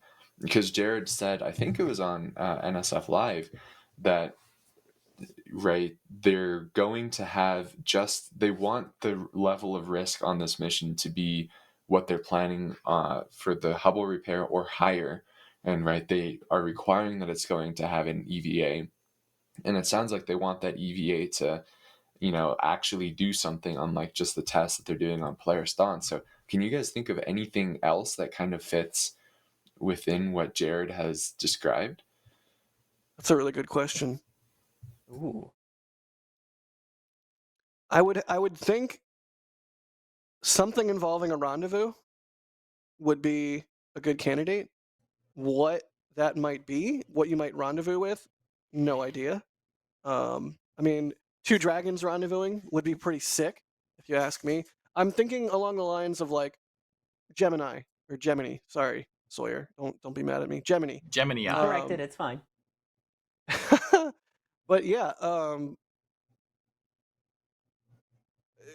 Polaris in a lot of ways is commercial Gemini for the modern times. So I think to answer your question, Trevor, look at some Gemini missions, and there's your answer. Whether that's docking with a target spacecraft of some kind and doing operations around it, maybe that's a way that they can demonstrate to NASA and whatnot. Like, hey, look, we have rendezvous ops down. After Polaris 1, we have EVA ops down. Like, we can do this. Maybe that's another piece of the puzzle there. But yeah, I think the answer to that is somewhere in Gemini, and thinking about it as commercial Gemini. I see people in our back channel saying boost Chandra, Starship docking, that would be sick. Yeah. Yeah. I mean, there's a bunch of different things. Say again? If they did something Agena-esque. Right. Just don't enter a crazy spin because of a stuck thruster. That would be bad. Yeah, we don't need a repeat of Gemini 8. By the way, Trevor, you do know what the Gemini program was, right? Yes. I like how earlier when Trevor was rattling off different things that NASA has learned from, he said Gemini, Apollo, and I think he said Shuttle. I didn't say but he Mercury. Didn't say, I know. He didn't say Mercury. I was like, Trevor doesn't know what Mercury is. No, it's a planet and a series of missions, Trevor. Oh my God. Who was on Gemini 1? Oh, I don't know astronauts at all. I can't even tell you who was on the latest SpaceX crewed launch. Or any of them. I know Bob and Doug, and that's it. I've never found the astronaut, like, who the astronauts are. It doesn't stick in my brain. Thank you, Kevin. But the tugboats do? What? The tugboats do? I know the tugboats better. You could have guessed nobody, and you would have actually been more correct. Yeah, that was a trick question. No one was wants it a monkey or something? Yeah. I don't know. This is just not the part of spaceflight that I've ever been super interested in. That's fair. Oh, man, all of these people behind me are now looking down at you. Just look at their faces. Look at them. From space. Look at them. They're disappointed in you, Trevor. There. They should be. Oh, no, I feel bad. Anyway, So, Trevor, you asked where the next Polaris mission goes. I mean, I think it'd be good to look towards the Gemini E program. But if I had to guess, like, okay, I'm gonna go crazy here. We're going crazy here for a second. Polar orbit. That Yeah, would that'd be sick. so cool. I said Launch it. from Slick Polar 6. orbit. Launch from Slick 6. Fulfill the Or prophecy. they could use the Yep. Polar Launch Corridor in Florida. Out of the Cape, No. which is more Absolutely likely. not. Absolutely not. No. Hey, Absolutely not. let's just sit here and hey, Slick 6 has a fixed service structure. It was designed for the shuttle, and then it worked with Delta 4. It has a fixed service structure. You can install a crew access arm on that. But there's And it's already very ones clear that with Slick 40 and at 39A. yeah, Sawyer, Get outta here. dude, Get you're outta absolutely here. right. And any other Free. day, I agree with you 100%. But also, people need to launch from Slick 6 on a Polar once around. All right. Yes, I'm saying this it as a needs to shuttle happen. fan. You just want to recreate shuttle. That never happened. Has a human ever been in polar orbit? No, not to my knowledge. Yeah, I certainly can't think of any, but obviously They- I'm not the person to ask. They wanted Here's to the do thing. it with the Yeah, I know shuttle. they wanted to for shuttle. yeah. The shuttle, the photos of shuttle and Vandy are so beautiful. Yes. Oh yeah, ace tier pictures, man. They I don't should even have need to done that. say That it. would have You been all are amazing. saying it for me. Here's the thing. If they did use the Southern Polar Corridor, I just feel dirty even just saying that. If they did use that, then they're going to have a hit to their performance. And if we're seeing anything with Polaris Dawn, they're wringing all the performance they can out of Falcon and Dragon and doing an extremely high orbit. They're not just going to Leo. So, Slick 6, you wouldn't have that performance hit. You could do a more extreme orbit or apogee or what have you. So, yeah, Slick 6 better than Southern Polar Corridor, even for launching humans. I think we're all on record as agreeing with that. Let's move on. We are not. I am going to make a note We are not. that I am in protest of your comment and let you continue. All right. Anonymous, thanks for buying the Flight 4 patch. I'd rather be flying an X-Wing. Thank you for the support. They say, what kind of jail is Trevor in now? All of them. I mean, it's all of them. Matthias, thanks for gifting a Red Team membership. Jeff Rowe gifting a Red Team membership. Bob Smith, thanks for the support. They say Falcon 9 booster, Signet, blah, blah, blah. Gene Krantz, Trevor. Thank Wilbo you. Baggins, they say, why can't I gift memberships? Maybe new name, maybe? Oh, that's weird. I'm not sure. But thanks for the super chat. Telstar86, thank you for the super chat. They say the puns are coming in at a high pace of knots. The not fun. Yeah. Musical Wolves, thank you for the support. They say, does solar activity affect Polaris launch? I would imagine yes, but I don't actually know. I think Polaris when- launch is far enough out that this solar activity isn't going to be ignored, but Isn't this one they'll going through definitely- all the anomalies anyway? what's that? Isn't the Polaris mission going to be going through all of the different radiation anomalies? Like the Yeah, one it does in go through the southeast South and then Allen Atlantic Belt. anomaly. Yeah, but I Yep. still Yeah. don't think you want to launch into a massive solar flare. Yeah, I don't- probably I- not you know, the I'm best. with Trevor on this one. It's probably not a good idea. Sounds like a fun time to me. Bideford, thank you for the support. They say, is NSF covering this launch? There's no link for it on NSF. Yes, we're covering the launch. You're do already not at the fret. link. Sweet. John, You're already thank here. you for grabbing the Flight 4 patch. They say, hey guys, keep up the great work. Long live Hoppy. You got him to say Brad, he did get me to say it. Brad says, I would like Flight Yeah. 3 patches. Buddy, we sold out of the Flight 3 patches. I'm sorry. And we've said it repeatedly. We only buy so many, and once they're gone, they're gone. So good job getting the Flight 4 patch, because once it's gone, it's gone. Telstar86, thank you for the support. They say, send Jake to fix it. Won't be a total catastrophe. Oh. I love that one. That's good. That's Pun pretty token good. awarded. It's pretty good. Holy cow. Wilbo Baggins with a 100-pound super chat? That's My insane. guy. Thank you, Wilbo. Wilbo. That's insane. They say, Chris set up NSF. I got a few hundred people to, quote, wave at Tim, Brit on the ISS, as it passed over Burton in Somerset, UK. I published viewing times and got lots of people interested. Winter was the best, ergo before kids went to bed. Just passion space nerds. Thank you so much, Wilbo, for all of your support now and previously. One of us. One and of us. forever. Yeah, one of us. One of us. One of us. Steven, thank you for getting the Flight 4 patch. They said they should build 4 launch towers so we can once again ask what are the 4 towers for? I like this idea. It's pretty good. Please do it. Please Rodney do it. getting the Flight 4 patch saying keep up the great work. RC Horseman gifting 5 Red Team memberships. Thank you, RC Horseman. And Pete Hafner becoming a Pad Rat member. Whew. Whole bunch of support on this stream. Thank you so much to all of our members, and thank you especially to our launch directors and flight engineers, without whom we could not do what we do here at NSF. So thank you so much. It's the 2 higher levels of support. Look at all We these appreciate people, you guys man. so This much. is great. It's a lot of party names. in here. Yeah. Heck yeah.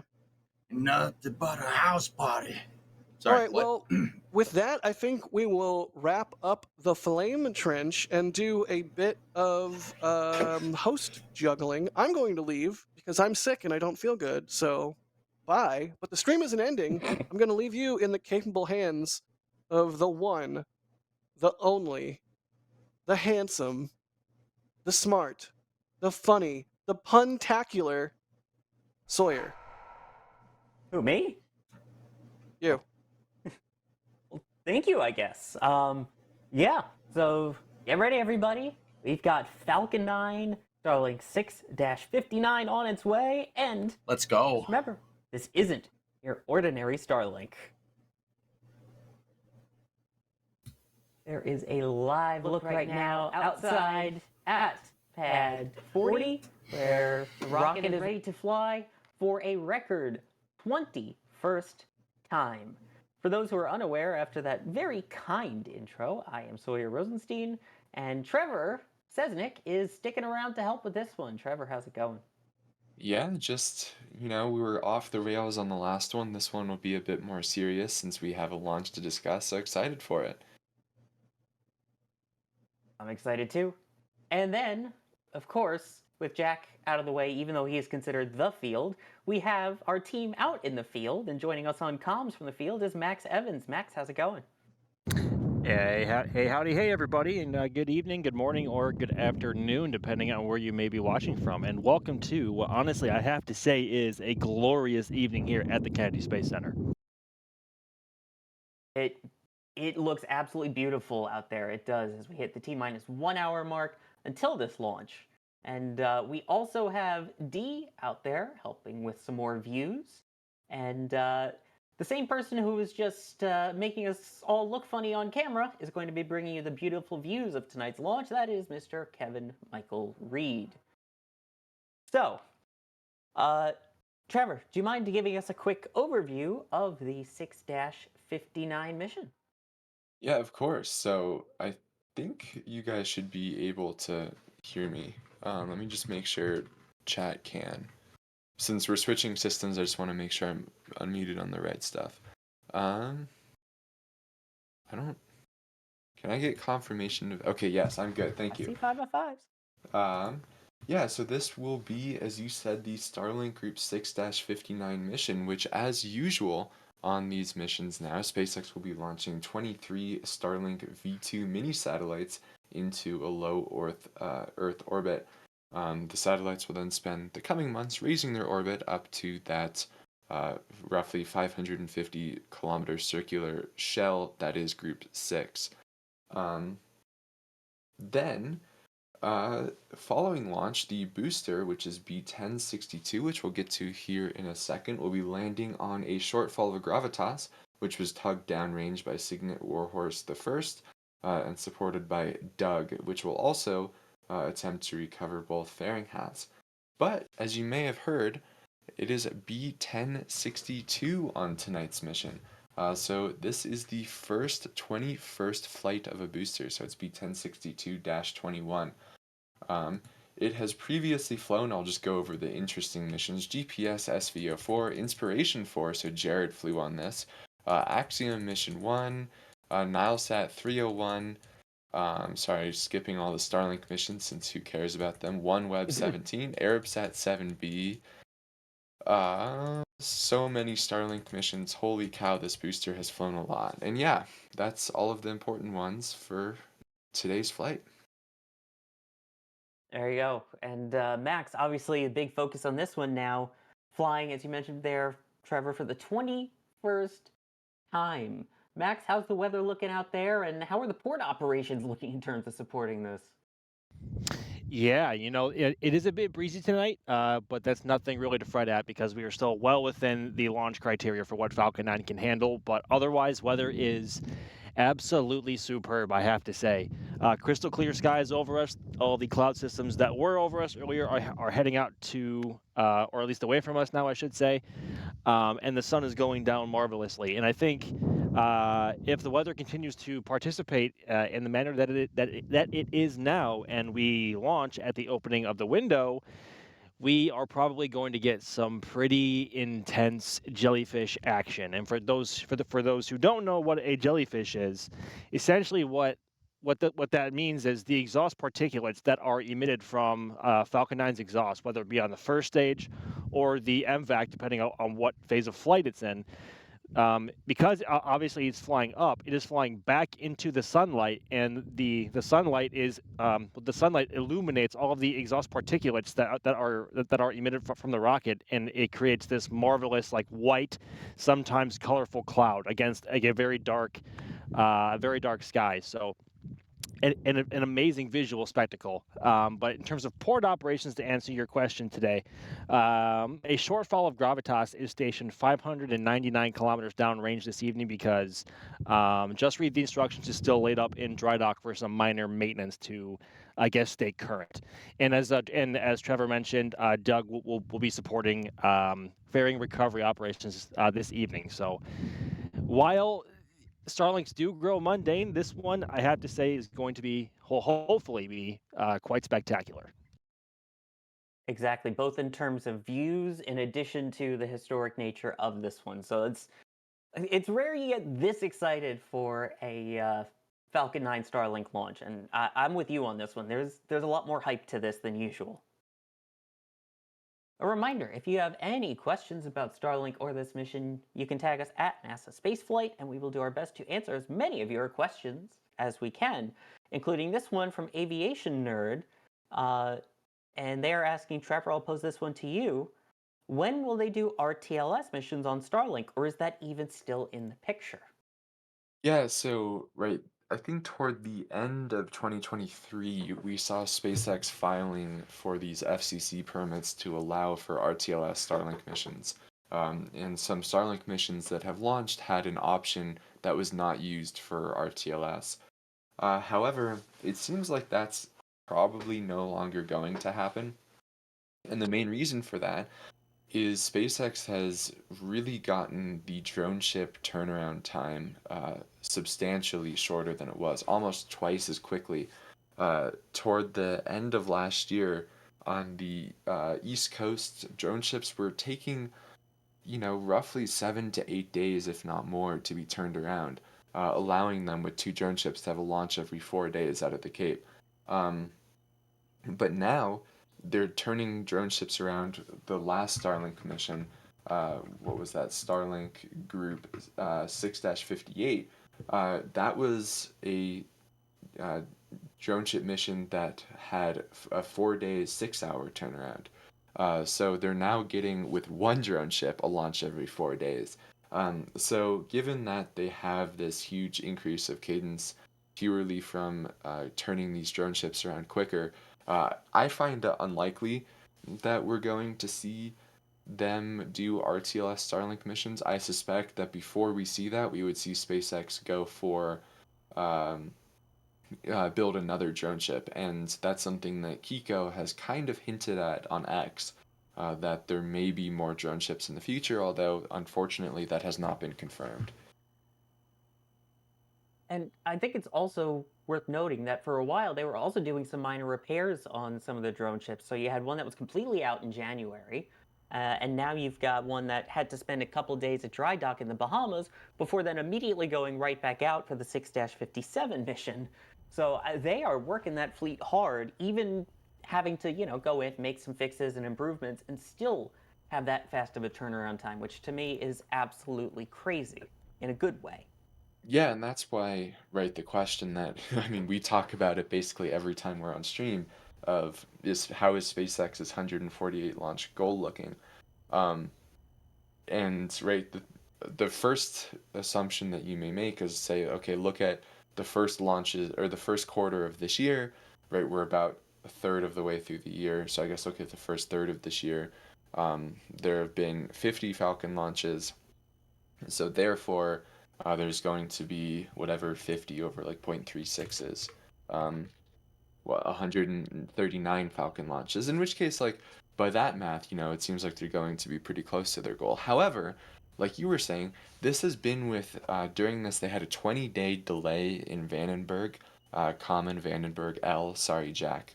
I had to just for you, Sawyer. Thank you. And then this was also with, as you were saying, some drone ships being out of service and just generally some unlucky weather. So if they manage to stay away from some of those issues now that they've done a lot of preventative maintenance, honestly, I think 148 launches is entirely possible.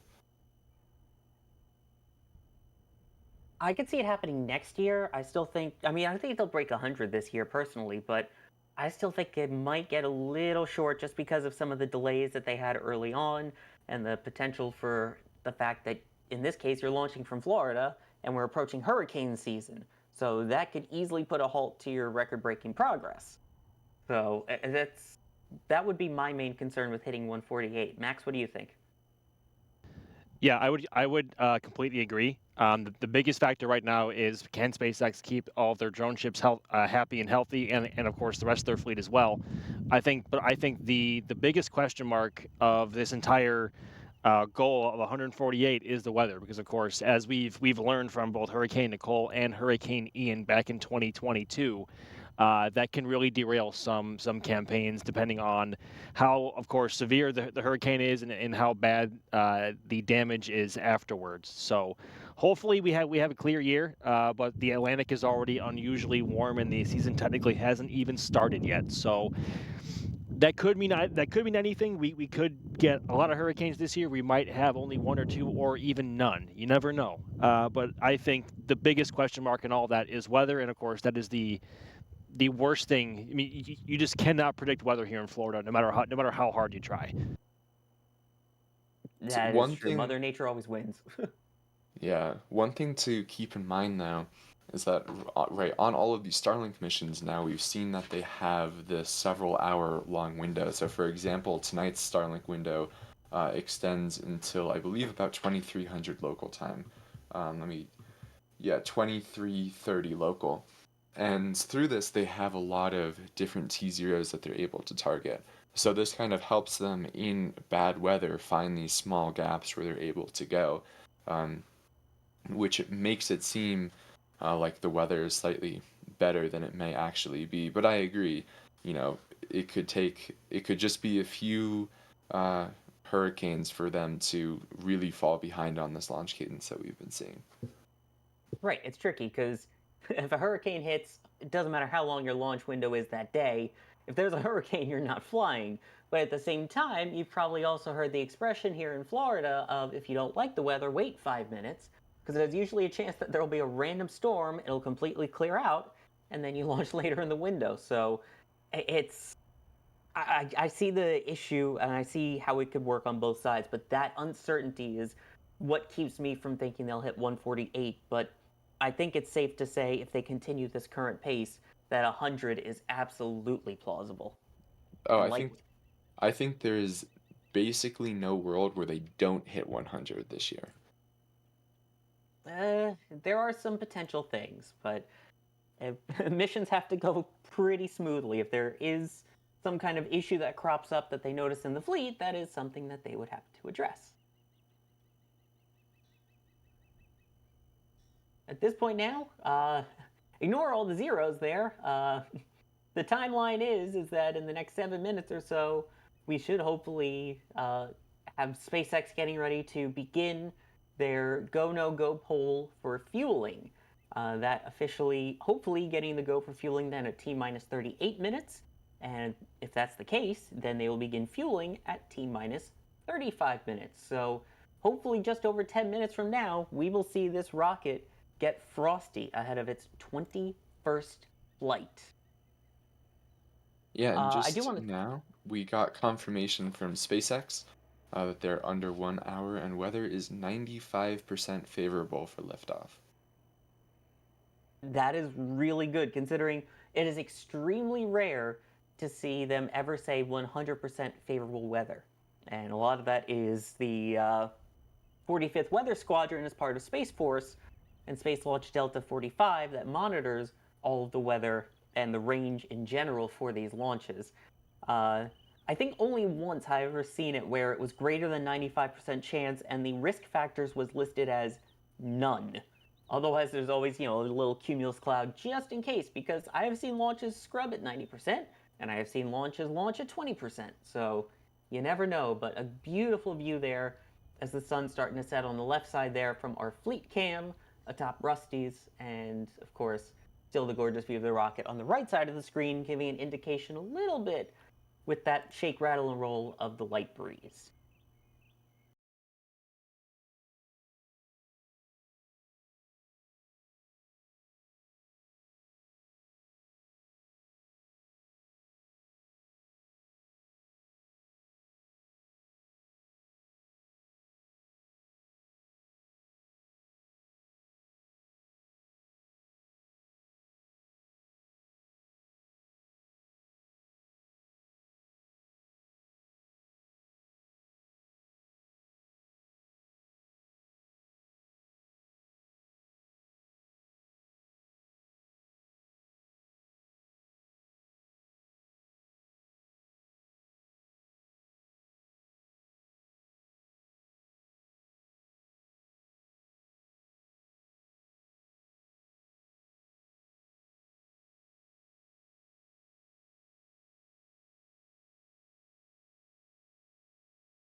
All right. I'm back. We got that Starlink launch to launch. Watch. And then we'll, actually, yeah. I don't know if we're going to end up doing KSP again tonight, but we'll do it on Monday. We'll get that, the K-Max copter working, okay? But yeah, we'll do the launch coverage, and I think then I think we'll do some racing. I'll get the racing rig out. Doing some Friday night racing this week, dudes. Have you seen RFA's Hot Fire in Saxavort? I don't think I have, Jock. No. Yeah, I don't think I've seen that. When you get a chance, check the Cars and Motorsports channel. Oh.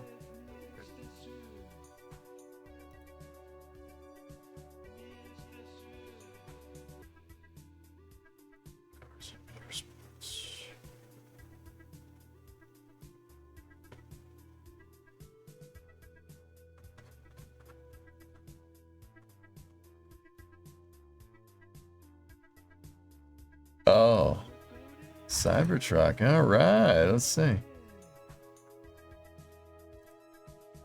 What do you got? Oh yeah. Look at that. That's pretty good, man. Is there still long drink out here? Yes, there is. Look at that thing. That's pretty cool, man. That scene still isn't reconfigured for the new camera. That's why I wasn't on it. But yeah. Good stuff.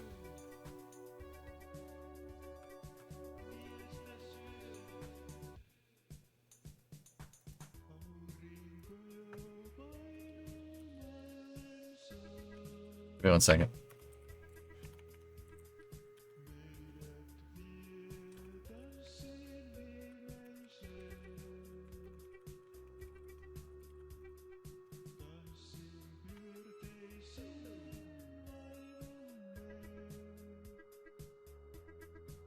Okay, cool.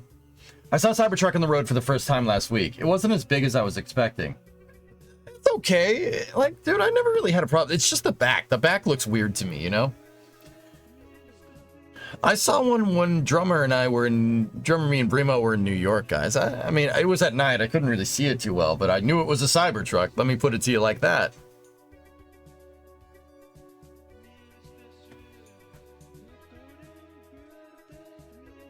Anyway, we got that Falcon 9 Starlink 659, the 21st flight. We're going to watch that, but if you guys want to chit-chat about space for a little bit while we're waiting here, we're about 30 minutes out.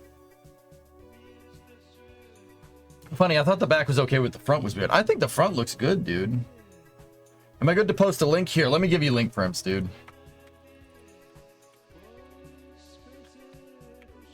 There you go. Post away. That's Adam one. It's definitely smaller in person than what you were expecting. All right, let's see what you got here. Amazing experiencing a rocket test live at Saxavort. Oh. Headphone users. 10 seconds. This might get loud. I'm turning the volume all the way up.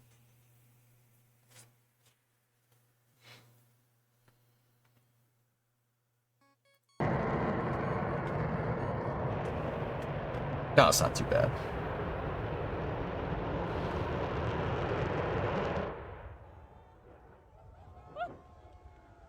Hold on, let me see that again. Oh yeah, please. All right. How you doing? Fine. You outside? No. No? No. No one outside? No. No one's over there? Nothing. Just drinking long drink in the backyard? Hey, whatever. I'm drinking long drink alone in a room. It's fine. What's up? It's Friday. Today is Friday in California. Drink with you, then it's not. Yeah, that's right. That's right. This is the Legend of 1952 long drink, not sponsored. Cheers, Brimo. Cheers. Yeah, pretty good. Oh, your blinker fluid. My blinker fluid came in? All right. All right. Hell yeah. Wait. Can I take that? Yeah, you can. Yeah. No, not that. I was Yes, that. Yes, that. All right. I love you. I love you too. Enjoy your long drink. According to European spaceflight, it was the 4 engines out of the 9. Let me see that again. So I thought I saw something weird at the end there.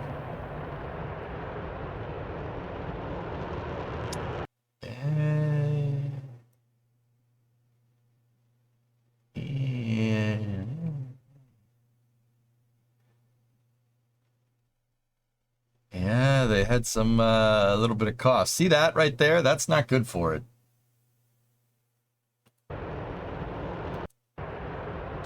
Oh. Oh. Yeah, looks like they had some residual propellant in there. I mean, it might be fine, but usually that's not good. Anyway, cool footage, Shock. Thanks for linking it. We got about 28 minutes until that Starlink launch here. Oh, that's just the welding team. Welding? Somebody say welding? European spaceflight had a source saying it was nominal, so I don't know. To me, it looks like a staggered shutdown. You wouldn't stagger that long, dude. You don't need to stagger by the second. It's just a couple of seconds. Hey, Tech, what's going on, buddy?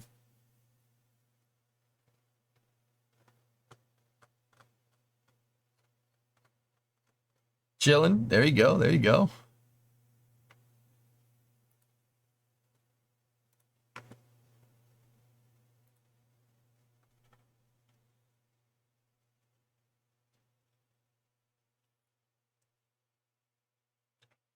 There you go.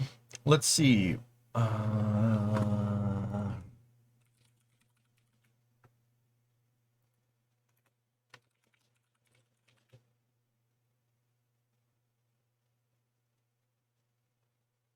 I was just checking the score of the hockey game.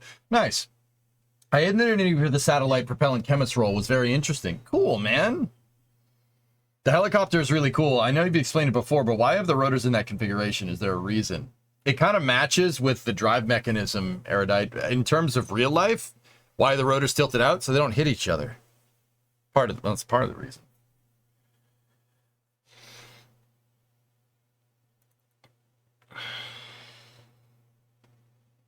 Yeah, I was thinking we could do something better than that, though. I have other ideas for what we're going to do with that thing. Don't worry. I got other ideas.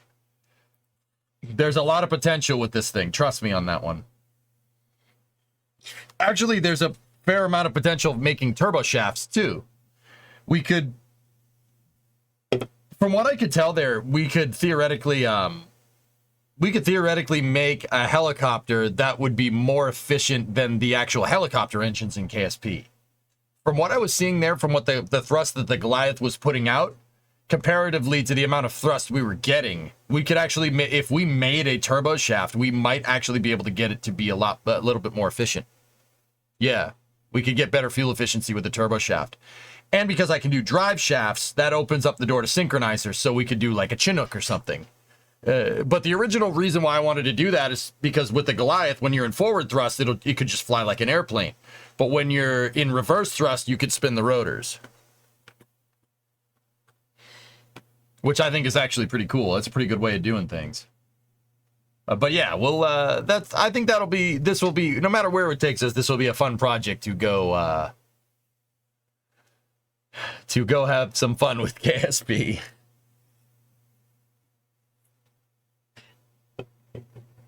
An interesting point that they brought up was with the crazy SpaceX launch cadence now, fueling operations get interrupted constantly for clearing the launch area for launches. Sucks to suck, man. Fuel it faster.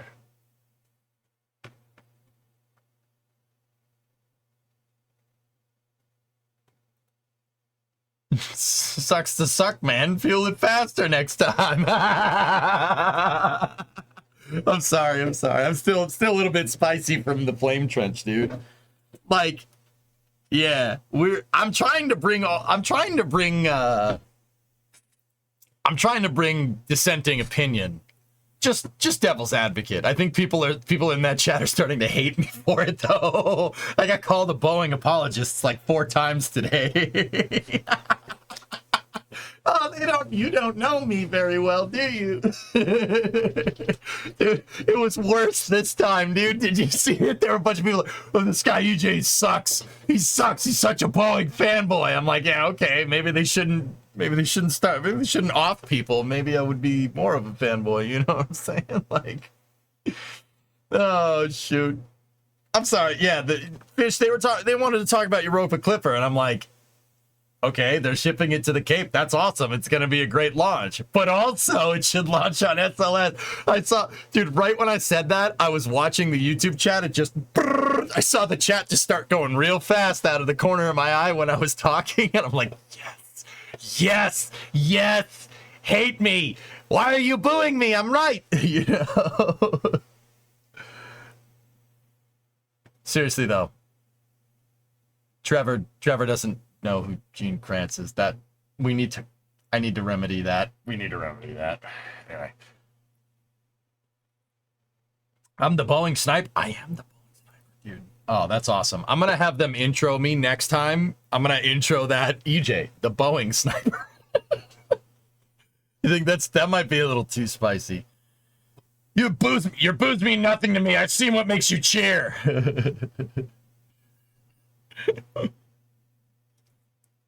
I do know my firearms, boy. I tell you what. Think Boeing hired the ULA sniper? I don't think you need a sniper to have a self-inflicted gunshot wound to the back of the head. Fully semi-automatic, chat. Okay. Fully semi-automatic. If you know, you know. Maybe they tripped. Yeah, he tripped and fell on a bullet. Did you see the AR Cleat got? No, I didn't, but that's awesome. I mean, people fall out of windows all the time. Smarks, I don't want to keep talking about this, dude. I don't feel like getting off. Do you know what I mean? This conversation probably would be way too spicy for the Flame Trench. But one thing that we didn't get around to talking about, and I'm a little bummed out, is that. Oh, look at that dart bracket, baby. Oh, yeah. Oh, yeah. Hot. They call me Dr. Love. They call me Dr. Love. Call me Dr. Love. Hot. Sorry. We're so back, baby. Oh, that's so dope. The one that they copied for me. Yeah, dude, that's my bracket. That Helzikin, it's not even a joke. That actually, that's exactly, it moves the exact same way as the bracket that we made. It's kind of weird how that's my, dude, we made that. Bro, we made that. Those freaking guys, they just went up and they completely copied me. You know, they might be entering a zone of danger. I hope we get some sweet re-entry footage. Me too, son. Me too. Anyway, they stole the keys to the patent office. What are you gonna do? I wasn't gonna use it for my spacecraft anyway. What are you gonna do? It is what it is. Anyway, how far are we out from the far link? Goes far, get it? And there's no way it came from that movie or the syndicated series based off of the movie. We're about 20 minutes out. Hey, stop copying me. Yeah, I told you to stop doing that. You should stop it immediately. Anyway. Hi.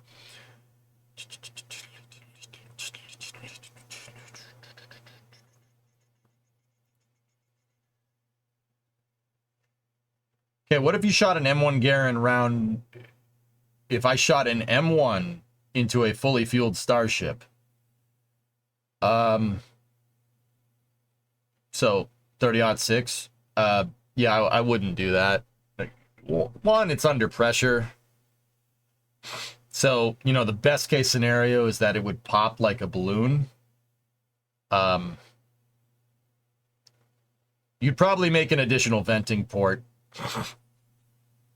That's yeah, you'd make an additional reaction control system thruster. I don't think it would pop, but it really depends.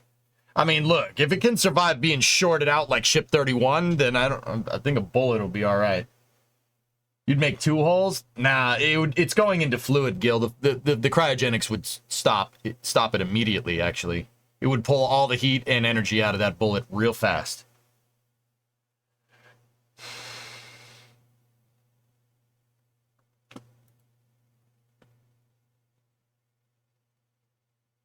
It would stop cold. Yeah.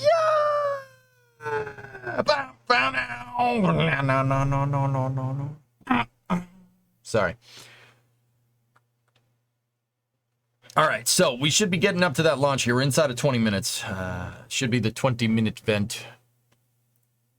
The 20-minute vent, Venturino.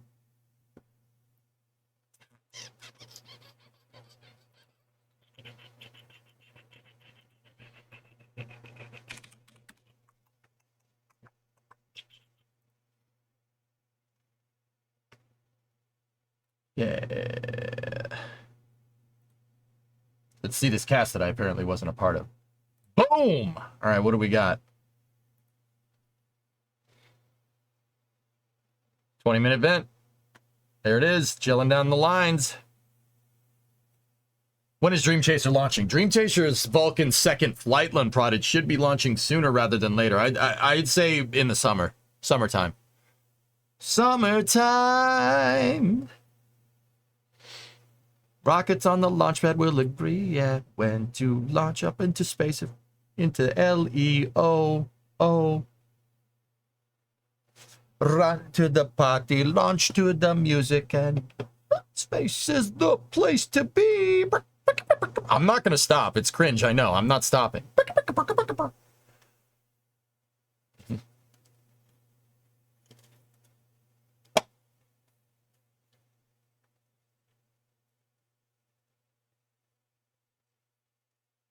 That was a helicopter that just flew by. Why is Maryland fuel rich? The turbine assembly is fuel rich, so that the gas generator is fuel rich for cooling purposes. The motor too. Most rocket engines run fuel rich for temperature purposes. Some of that fuel goes in there to make big booms, and some of the other fuel goes in to absorb the heat made from the big booms. If the extra fuel that you put in there is absorbing the heat from the big booms, that means the rocket engine isn't absorbing the heat from the big boom. Does that make sense?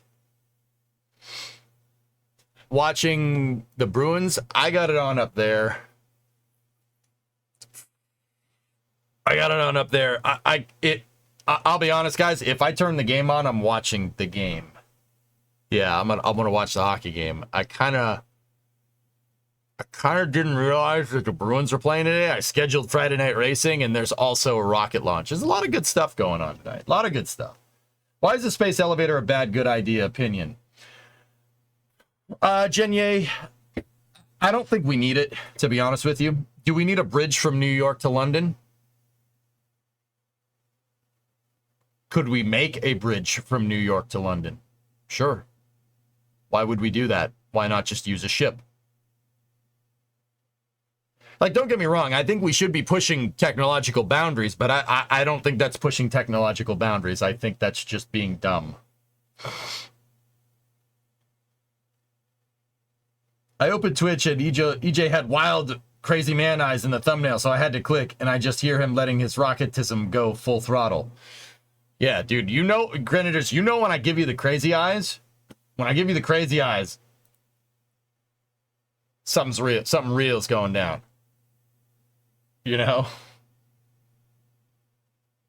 Something real's going down. New Mark, what's going on, brother? How you doing? Time heals all things, except these crazy eyes. Said crazy eyes. Bro, the crazy dude, I got crazy eyes for days. I look like I'm seething sometimes, like, you just kicked my dog! How dare you! All right, anyway, sorry, too real. Coffee Bear, what's up, man? 82 month resub, thank you. Is the top of the fairing different for this launch? No, I don't think so. We will wait until we get coverage from X. I still remember the glasses. Remember. Discovery, go at throttle up. Go further. Oh, yeah. Repip, 45-month resub. It's Friday. Today is Friday. We have rocket launches, hockey games, and racing. And we played Kerbal today. It's like it's 2019 again. And you know what? I'm okay with this. You kicked my dog. Discovery, go at throttle up. How dare... See, it's letting out all the how dare yous right now. You see all that smoke? How dare you? What game do you race in? Assetto Corsa? Yeah, we got a couple of links here and there. You got to use Content Manager to join up with us, but we're working on making quicker ways to do that. What are we thinking for Starship 4? Excitement guaranteed. Probably in June. Second week of June, I'd say. What did you do in KSP? Oh, we just abused some Kraken tech and made some helicopters. It's pretty good. I made something pretty neat. Made something pretty neat. It's pretty neat. Assetto Corsa. Buonasera. Buonasera. Buonasera. Tech, you come here the day of the rocket launch. Coming here, asking for favors. Coming here asking for favors. You never call. You never mention me. You never ask me for dinner. You come in here on the day of my rocket launch, asking for favors.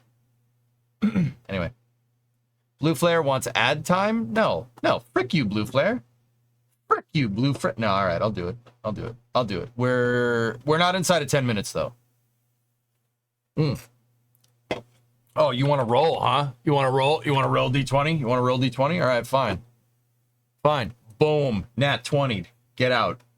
Get out. Get out. Get out. Johnny Red. Neat. Okay. Do it. Do it. I feel after Heli, you should retap into Star Raker engines. I feel they have applications and shouldn't be left in a garage like MK33s. The Shrubber motors? You have to do it live? All right. Fine. We'll do it live. We'll do it live. I pulled up the webpage, so now I pulled up the webpage again, so now it's saying 10. All right, you rolled 14. Guess what? 19. Boom. That's close enough. Whatever.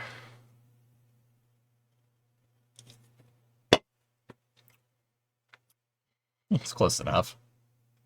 Oh! Roll off! You rolled 1! Guess what EJ's rolling? 17! Ba-bing! Yeah, whatever. I still win. It's fine. Whatever. Whatever. I still won. It's okay. Just say Smith. None of this matters. Just say Smith. Whatever. Boff. Puke. Whatever. Beazle. 39 months. Whatever.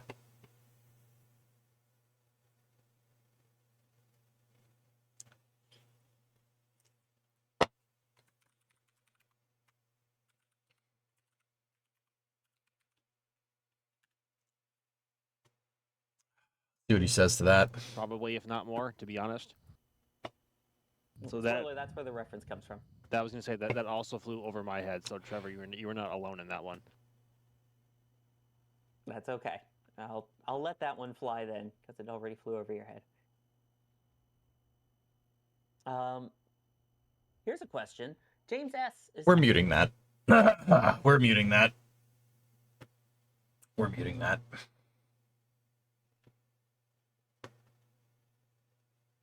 Yeah, ignored. Yeah, they like doing that.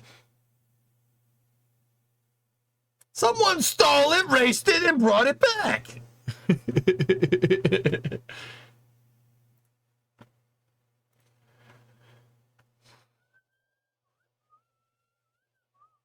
Yeah, I'm never letting that kid live that down.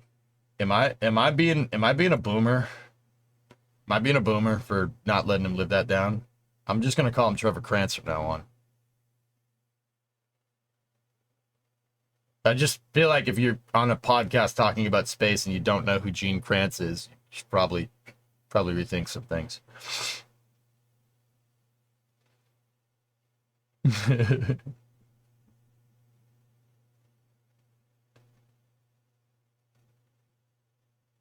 Yeah, in the middle of the cast, Cherokee, I was like, we were talking about who would you want, and your boy won that poll. Everyone's like, oh, I want EJ to be on my spaceship. I'm like, you're damn right you do. You're damn right. I'll get you home. And then I was like, I was trying not to be mean. And ended up being very mean. I was like, Trevor's definitely a console guy. He's the guy that's sitting over here next to Gene Kranz. And Trevor goes, I don't know who that is. And I went,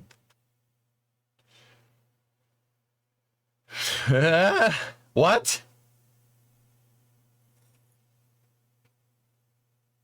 Yeah, Kiki, that was Trev. Yeah. I like the dissenting opinion. I like arguing with him. It's fun. Yeah. And I just promptly didn't say anything after that, Cherokee, for like probably about 30 seconds.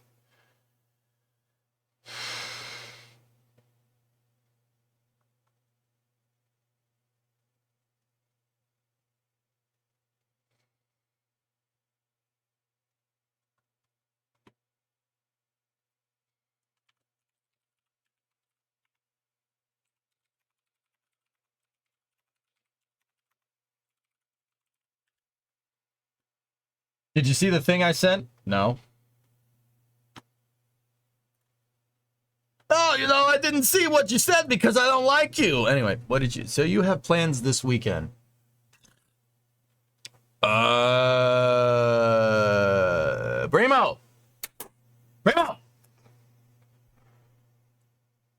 Here, I'll text her. Can Ernok come over for dinner this weekend?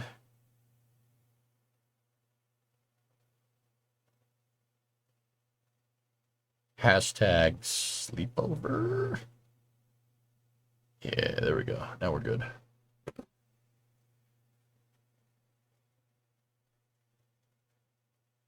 Yeah. Dinner at my house.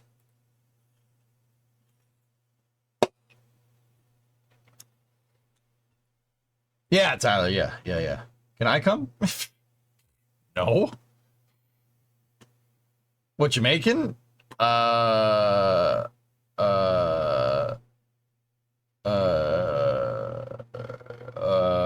making beef stew. Wolfie's just fine, Weather. Where are you? Your foster parents are dead. Can I say something that may be controversial? I hate the name The Flame Trench. It should go back to NSF Live. I came up with that name, asshole.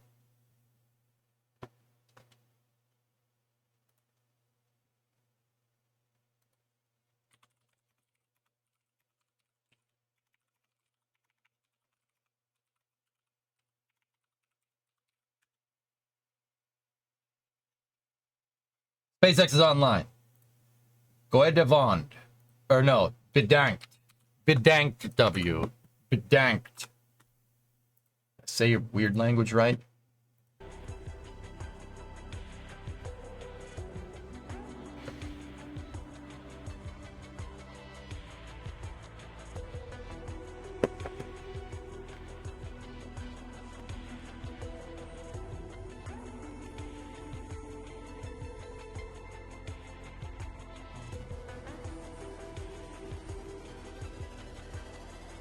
Sorry? Yeah, you should be.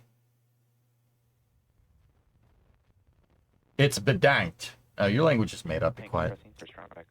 Quiet. Fake language.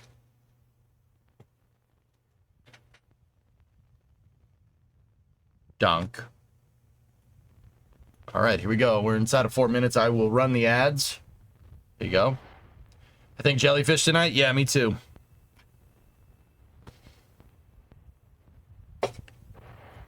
Strong back retract has started. I think the strong back has started retracting.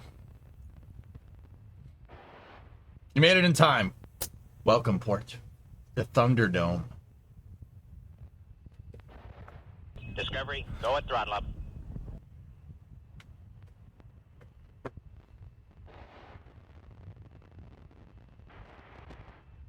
Discovery, go at throttle up.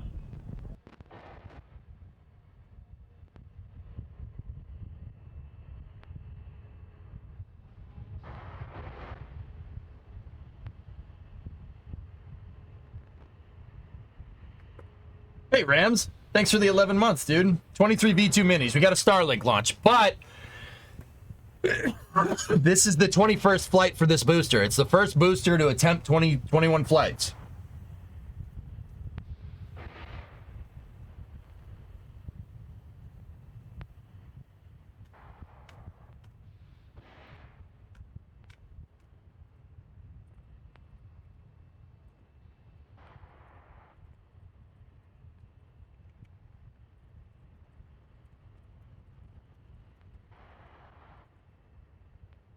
Discovery, go at throttle up. Local, 32-month resub. Thank you very much. What was the max on the shuttle orbiters? 39 missions from Discovery.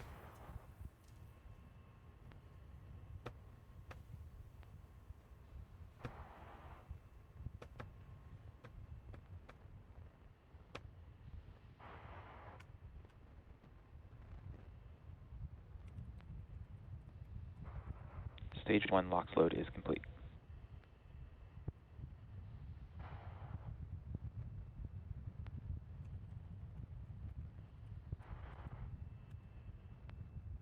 All right. Do you know the other shuttles?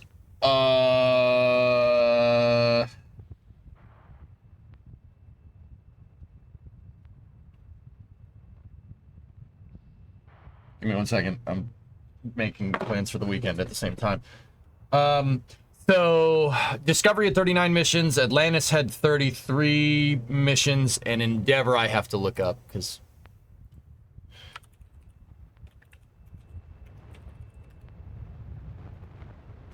Stage 2 LOX load complete. 25 missions from Endeavor.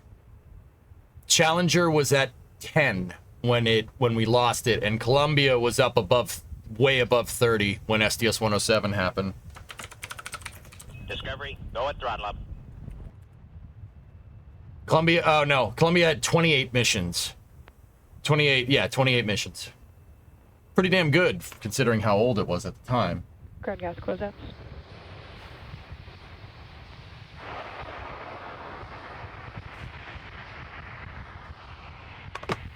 Yeah, if Columbia had kept flying till the end of the shuttle program, man, it easily would have got to like 45 missions. Only 2 shuttles lost, 30 years of the program, Port, and the 2 reasons they lost the shuttles had nothing to do with the design. Actually, well, you could make the argument that Columbia did. Challenger was just idiotic, though. Here we go, Falcon 9's in startup.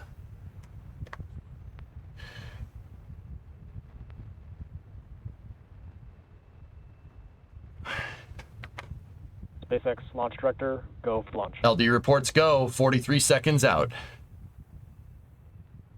Superfits, your mother and you are doing a North America trip from New Zealand, and I got to see, you get to see 2 shuttles. You're stoked. All right, man. T-minus 30 seconds.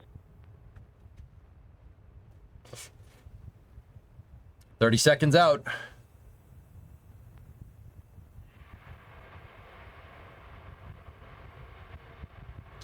Yeah, talkative. 15 seconds. Let's roll. Let's roll, bros. Friday night. 10. 9, 8, 7, 6, 5, 4. Sound suppressor is 3, on. 2, 1. Ignition. And liftoff of Starlink 659. Go Falcon, go Starlink.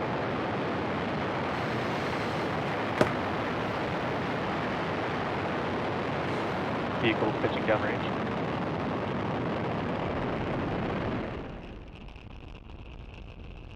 And 1D chamber pressure is nominal. I'm all bricked up. Good liftoff. Everything's looking good. Should get a call for power and telemetry here in a moment.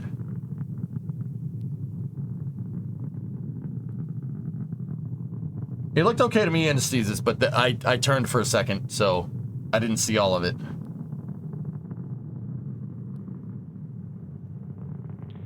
Power and telemetry nominal. There's a call. That was a little bit late on that call.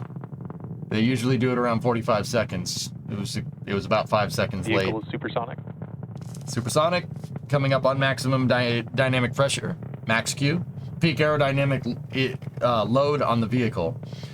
Basically, what the rocket engine does here is throttle its engines back a little bit because it's still pushing against the atmosphere, and the rocket can't move the air out of the way fast enough, so it gets compressed up against the front, and that puts a compression load on the rocket.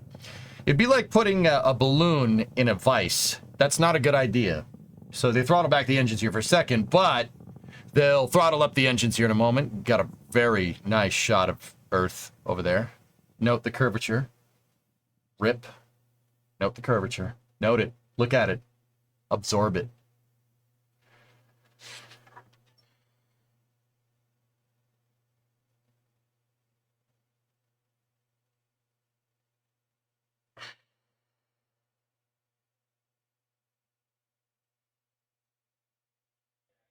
Impact check. Hey, Meeps, tell me, did you see the firmament when you were up there?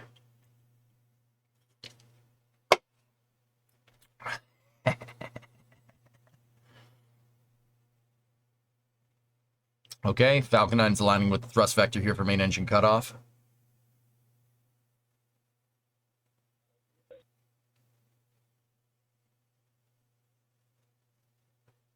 Main engine cutoff. Stage separation confirmed. Good staging. Impact startup.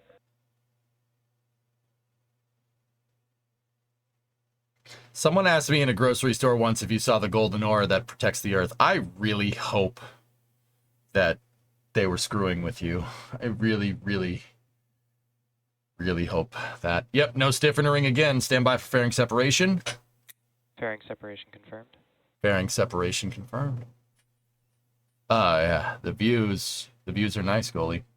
The views are very nice. Maybe we should check up on our buddies over there. Oh. Yep, don't hate that. Don't hate that. There's the two fairings right there. That's the first stage. That's the second stage there. Fairings go up, fairings go down. You can't explain that, chat.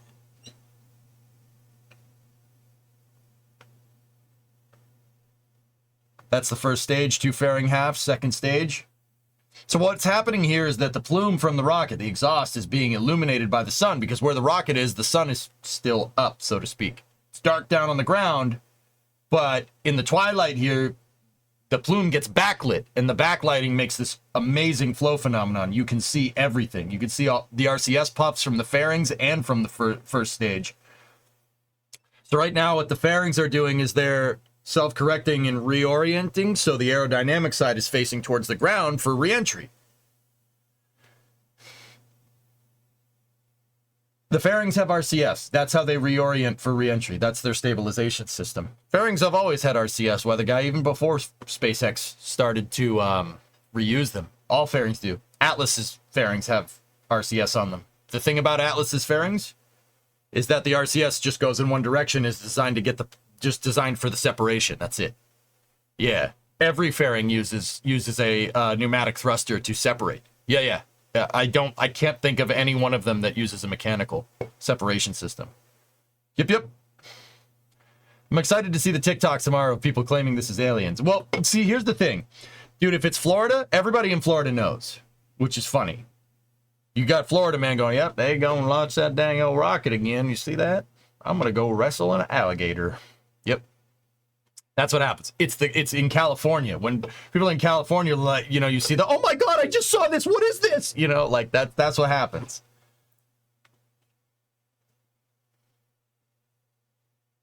This is a Florida launch. The Florida man's probably out there, you know, going crawfishing, wrestling a gator and stuff. I think Astra uses mechanical, which is why it failed twice. Well, they use a mechanical latch, Devious, but a pneumatic separator. Oh, ho, baby. Oh my gosh, I'm pissed I forgot about the launch. You bloody amateur.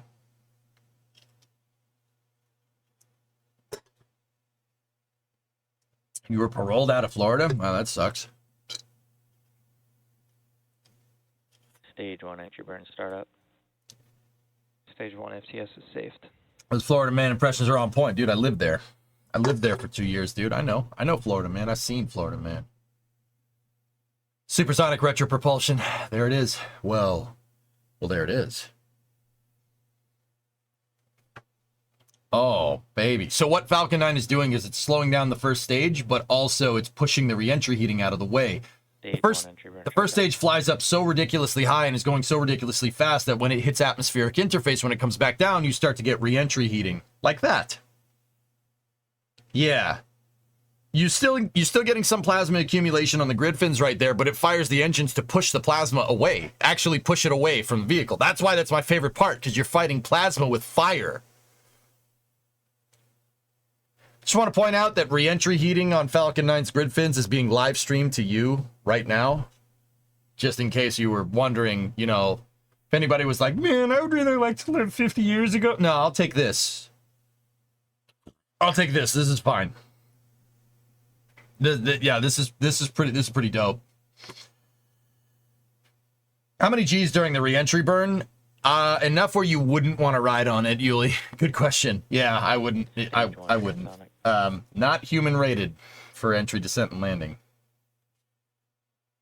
So fighting fire with fire. No. Fighting plasma with fire. Differences. There's the drone ship. You can see the lights of the drone ship under the left grid fin. See it right there?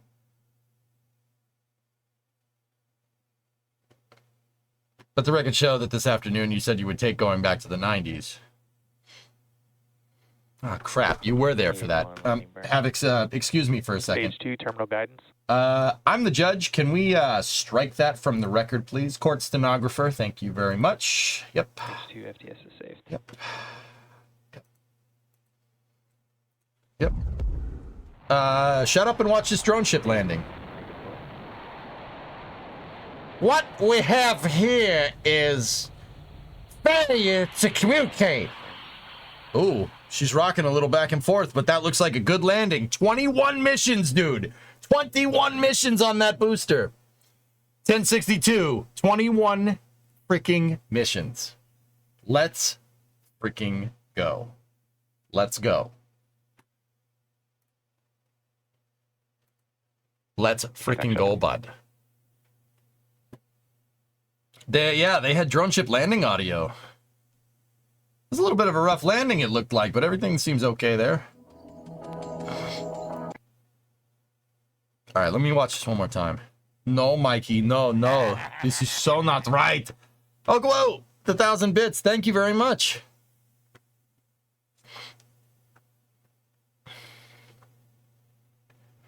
Is it just me, fellas, or all of the landings that they've done over the past like week or so have all been like off center, like very off center, like intentionally off center? What was the expectations? 10.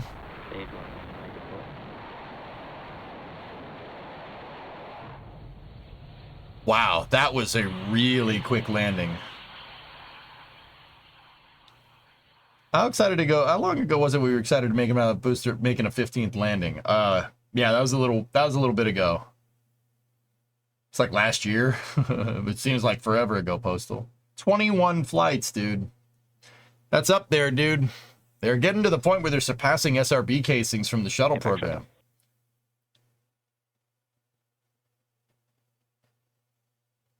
Maybe the center is starting to get a bit thin, or they're attempting to wear the deck evenly. That's actually a pretty good guess, Talon.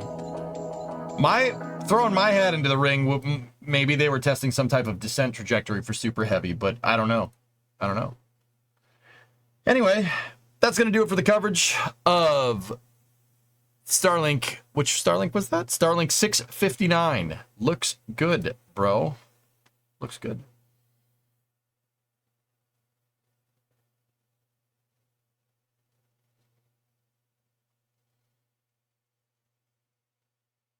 Looks good, dog.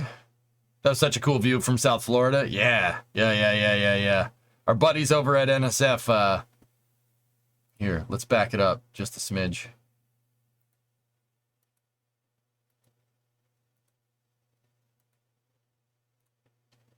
Yeah.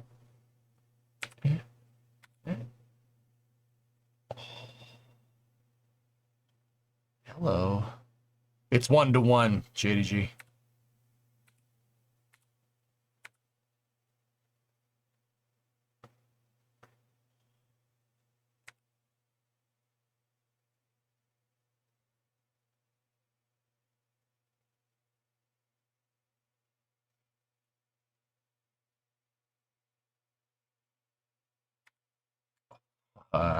Hey. Oh.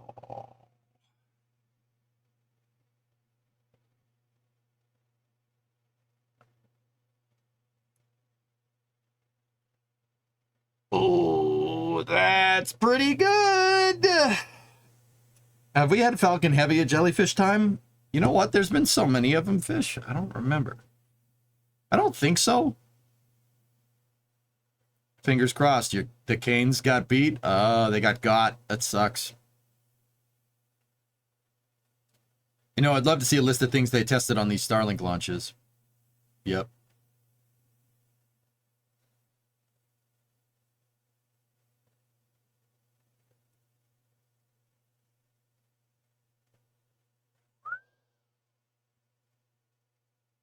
Oh, there he is. There he is. There he is.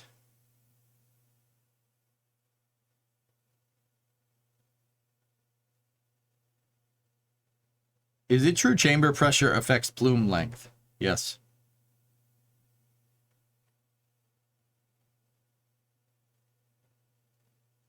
End of the second. We got to win this game. Bruins got to win, or they lose, it's time. It's time for baseball. You know. Did you see the Rangers got saved by a sliding Canes player? What are you looking at, Bureka? That was Falcon 9. This was the Falcon 9 that just went off. This is footage from our buddies over at NASA Spaceflight. We had awesome backlighting. So that's the first stage right there, separating, and then you should see 2 dots right there. Those are the fairings separating from the second stage. Yeah, this is some really awesome footage. See that? 2 fairings, first stage, second stage, with payload.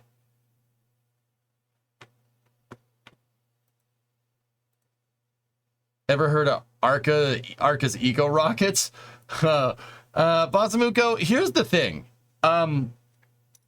Arca's... Look, everybody likes giving those guys a hard time.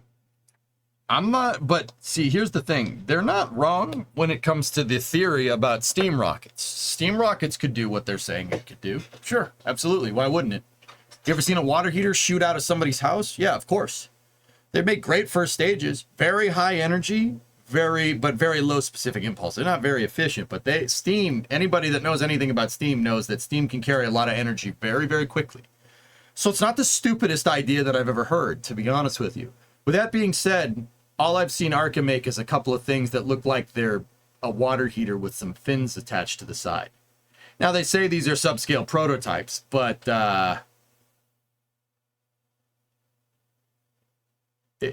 it honestly looks like you just launched a water heater with fins on it in your backyard. Now, don't get me wrong, that's cool. That sounds like something I would do. That's pretty neat. But then again, I'm not trying to tout this as some type of technology that's going to change the game either. I would just find it funny. You know what I'm saying? Yeah. Yeah, I would just find it funny. Because it's funny. You know what I mean? It's funny. Like, does that make sense? Like, I launch up and like, oh man, we're going to get so busted for this. You know, like, look at it go. Oh, that's somebody's house. Run, you know, like that's how it would be, man.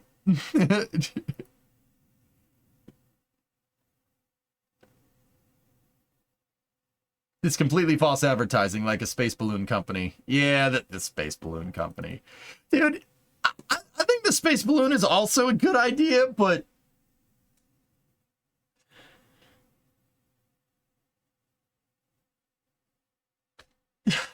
all right. Just what about Sea Dragon? I think that Truax is onto something, and I think SpaceX took a page out of his book by making their rocket out of steel. Albeit stainless steel, but steel nonetheless. Bree's drunk texting me.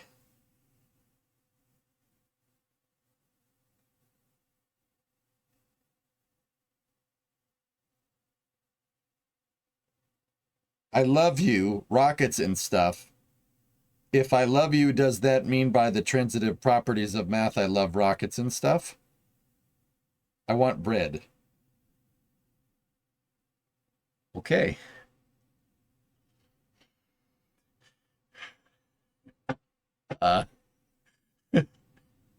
It makes sense to me. I'm going to thumbs that up.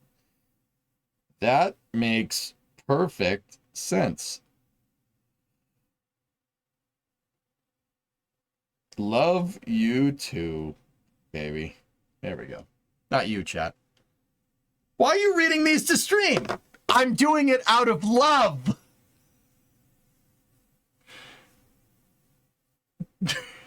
Are you okay, sweetheart? I love you. I'm not laughing at you. Oh, what the heck? Because you didn't laugh at me when I got plastered on stream? Strong drink. Yeah.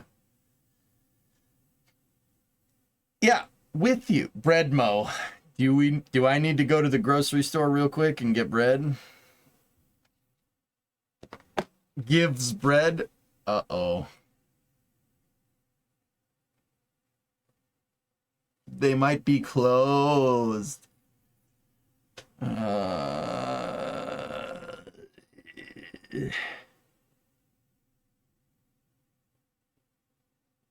you want the baseball score? Nah, it's good. She didn't say please. You forgot to say please. They're closed.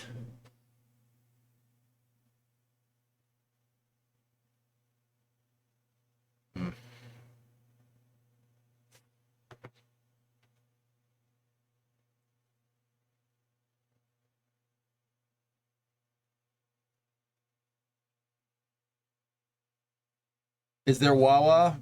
We don't have Wawa. No.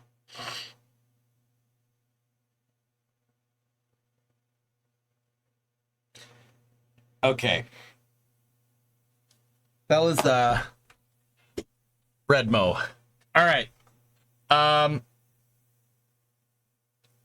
will be back in a second. I gotta make a trip to the store real quick. We need bread.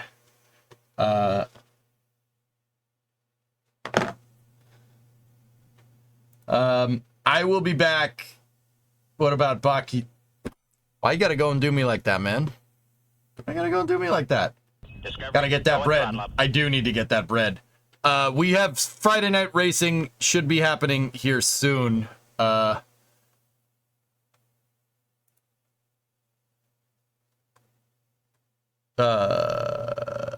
Is anybody around for that? There's nobody around. Where's everybody?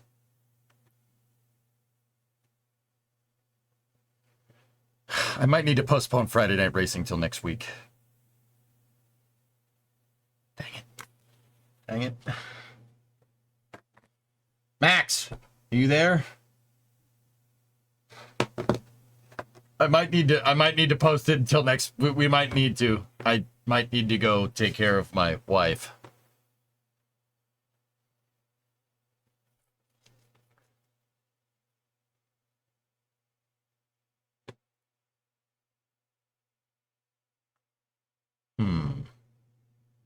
Well, the store's going to close, so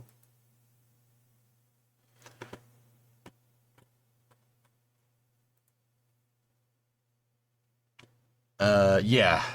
Guys, I'm going to make a game time decision, and we're going to move racing until next week. I am very sorry about this. I have to go take care of Bree.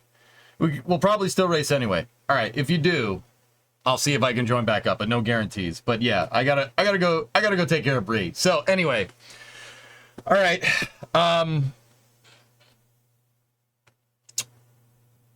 Okay, so I hope everybody has a good weekend. I'll see you guys on Monday. We're gonna jump into Kerbal again. I want Kerbal, and I want to kind of go back to my the old schedule, old schedule. That's why I didn't stream yesterday, because I really thought I was sitting there thinking long and hard about what I want to do, and I want to get back to the regular schedule, and that includes doing Friday Night Racing more. So I want to bring back Summer Car. I want to bring back Kerbal 1, that is. And on top of playing the games that we're already playing. So, yeah. I hope everybody has a good weekend. And yeah, I'll see you guys on Monday. Maybe we'll even pop in on the weekend. I don't know. We'll see. Thank you for being here. Thanks, Airbatag. Have a good weekend. All right, Hyde. Hey, thanks for the 35 months, guys. I will see you guys. I'm sorry about that, dudes. I really am. I'm sorry. Another person depends on you. You're going to go do that. So I'll see you guys on Monday. Have a great weekend. Thank you very much for watching, and have a good night.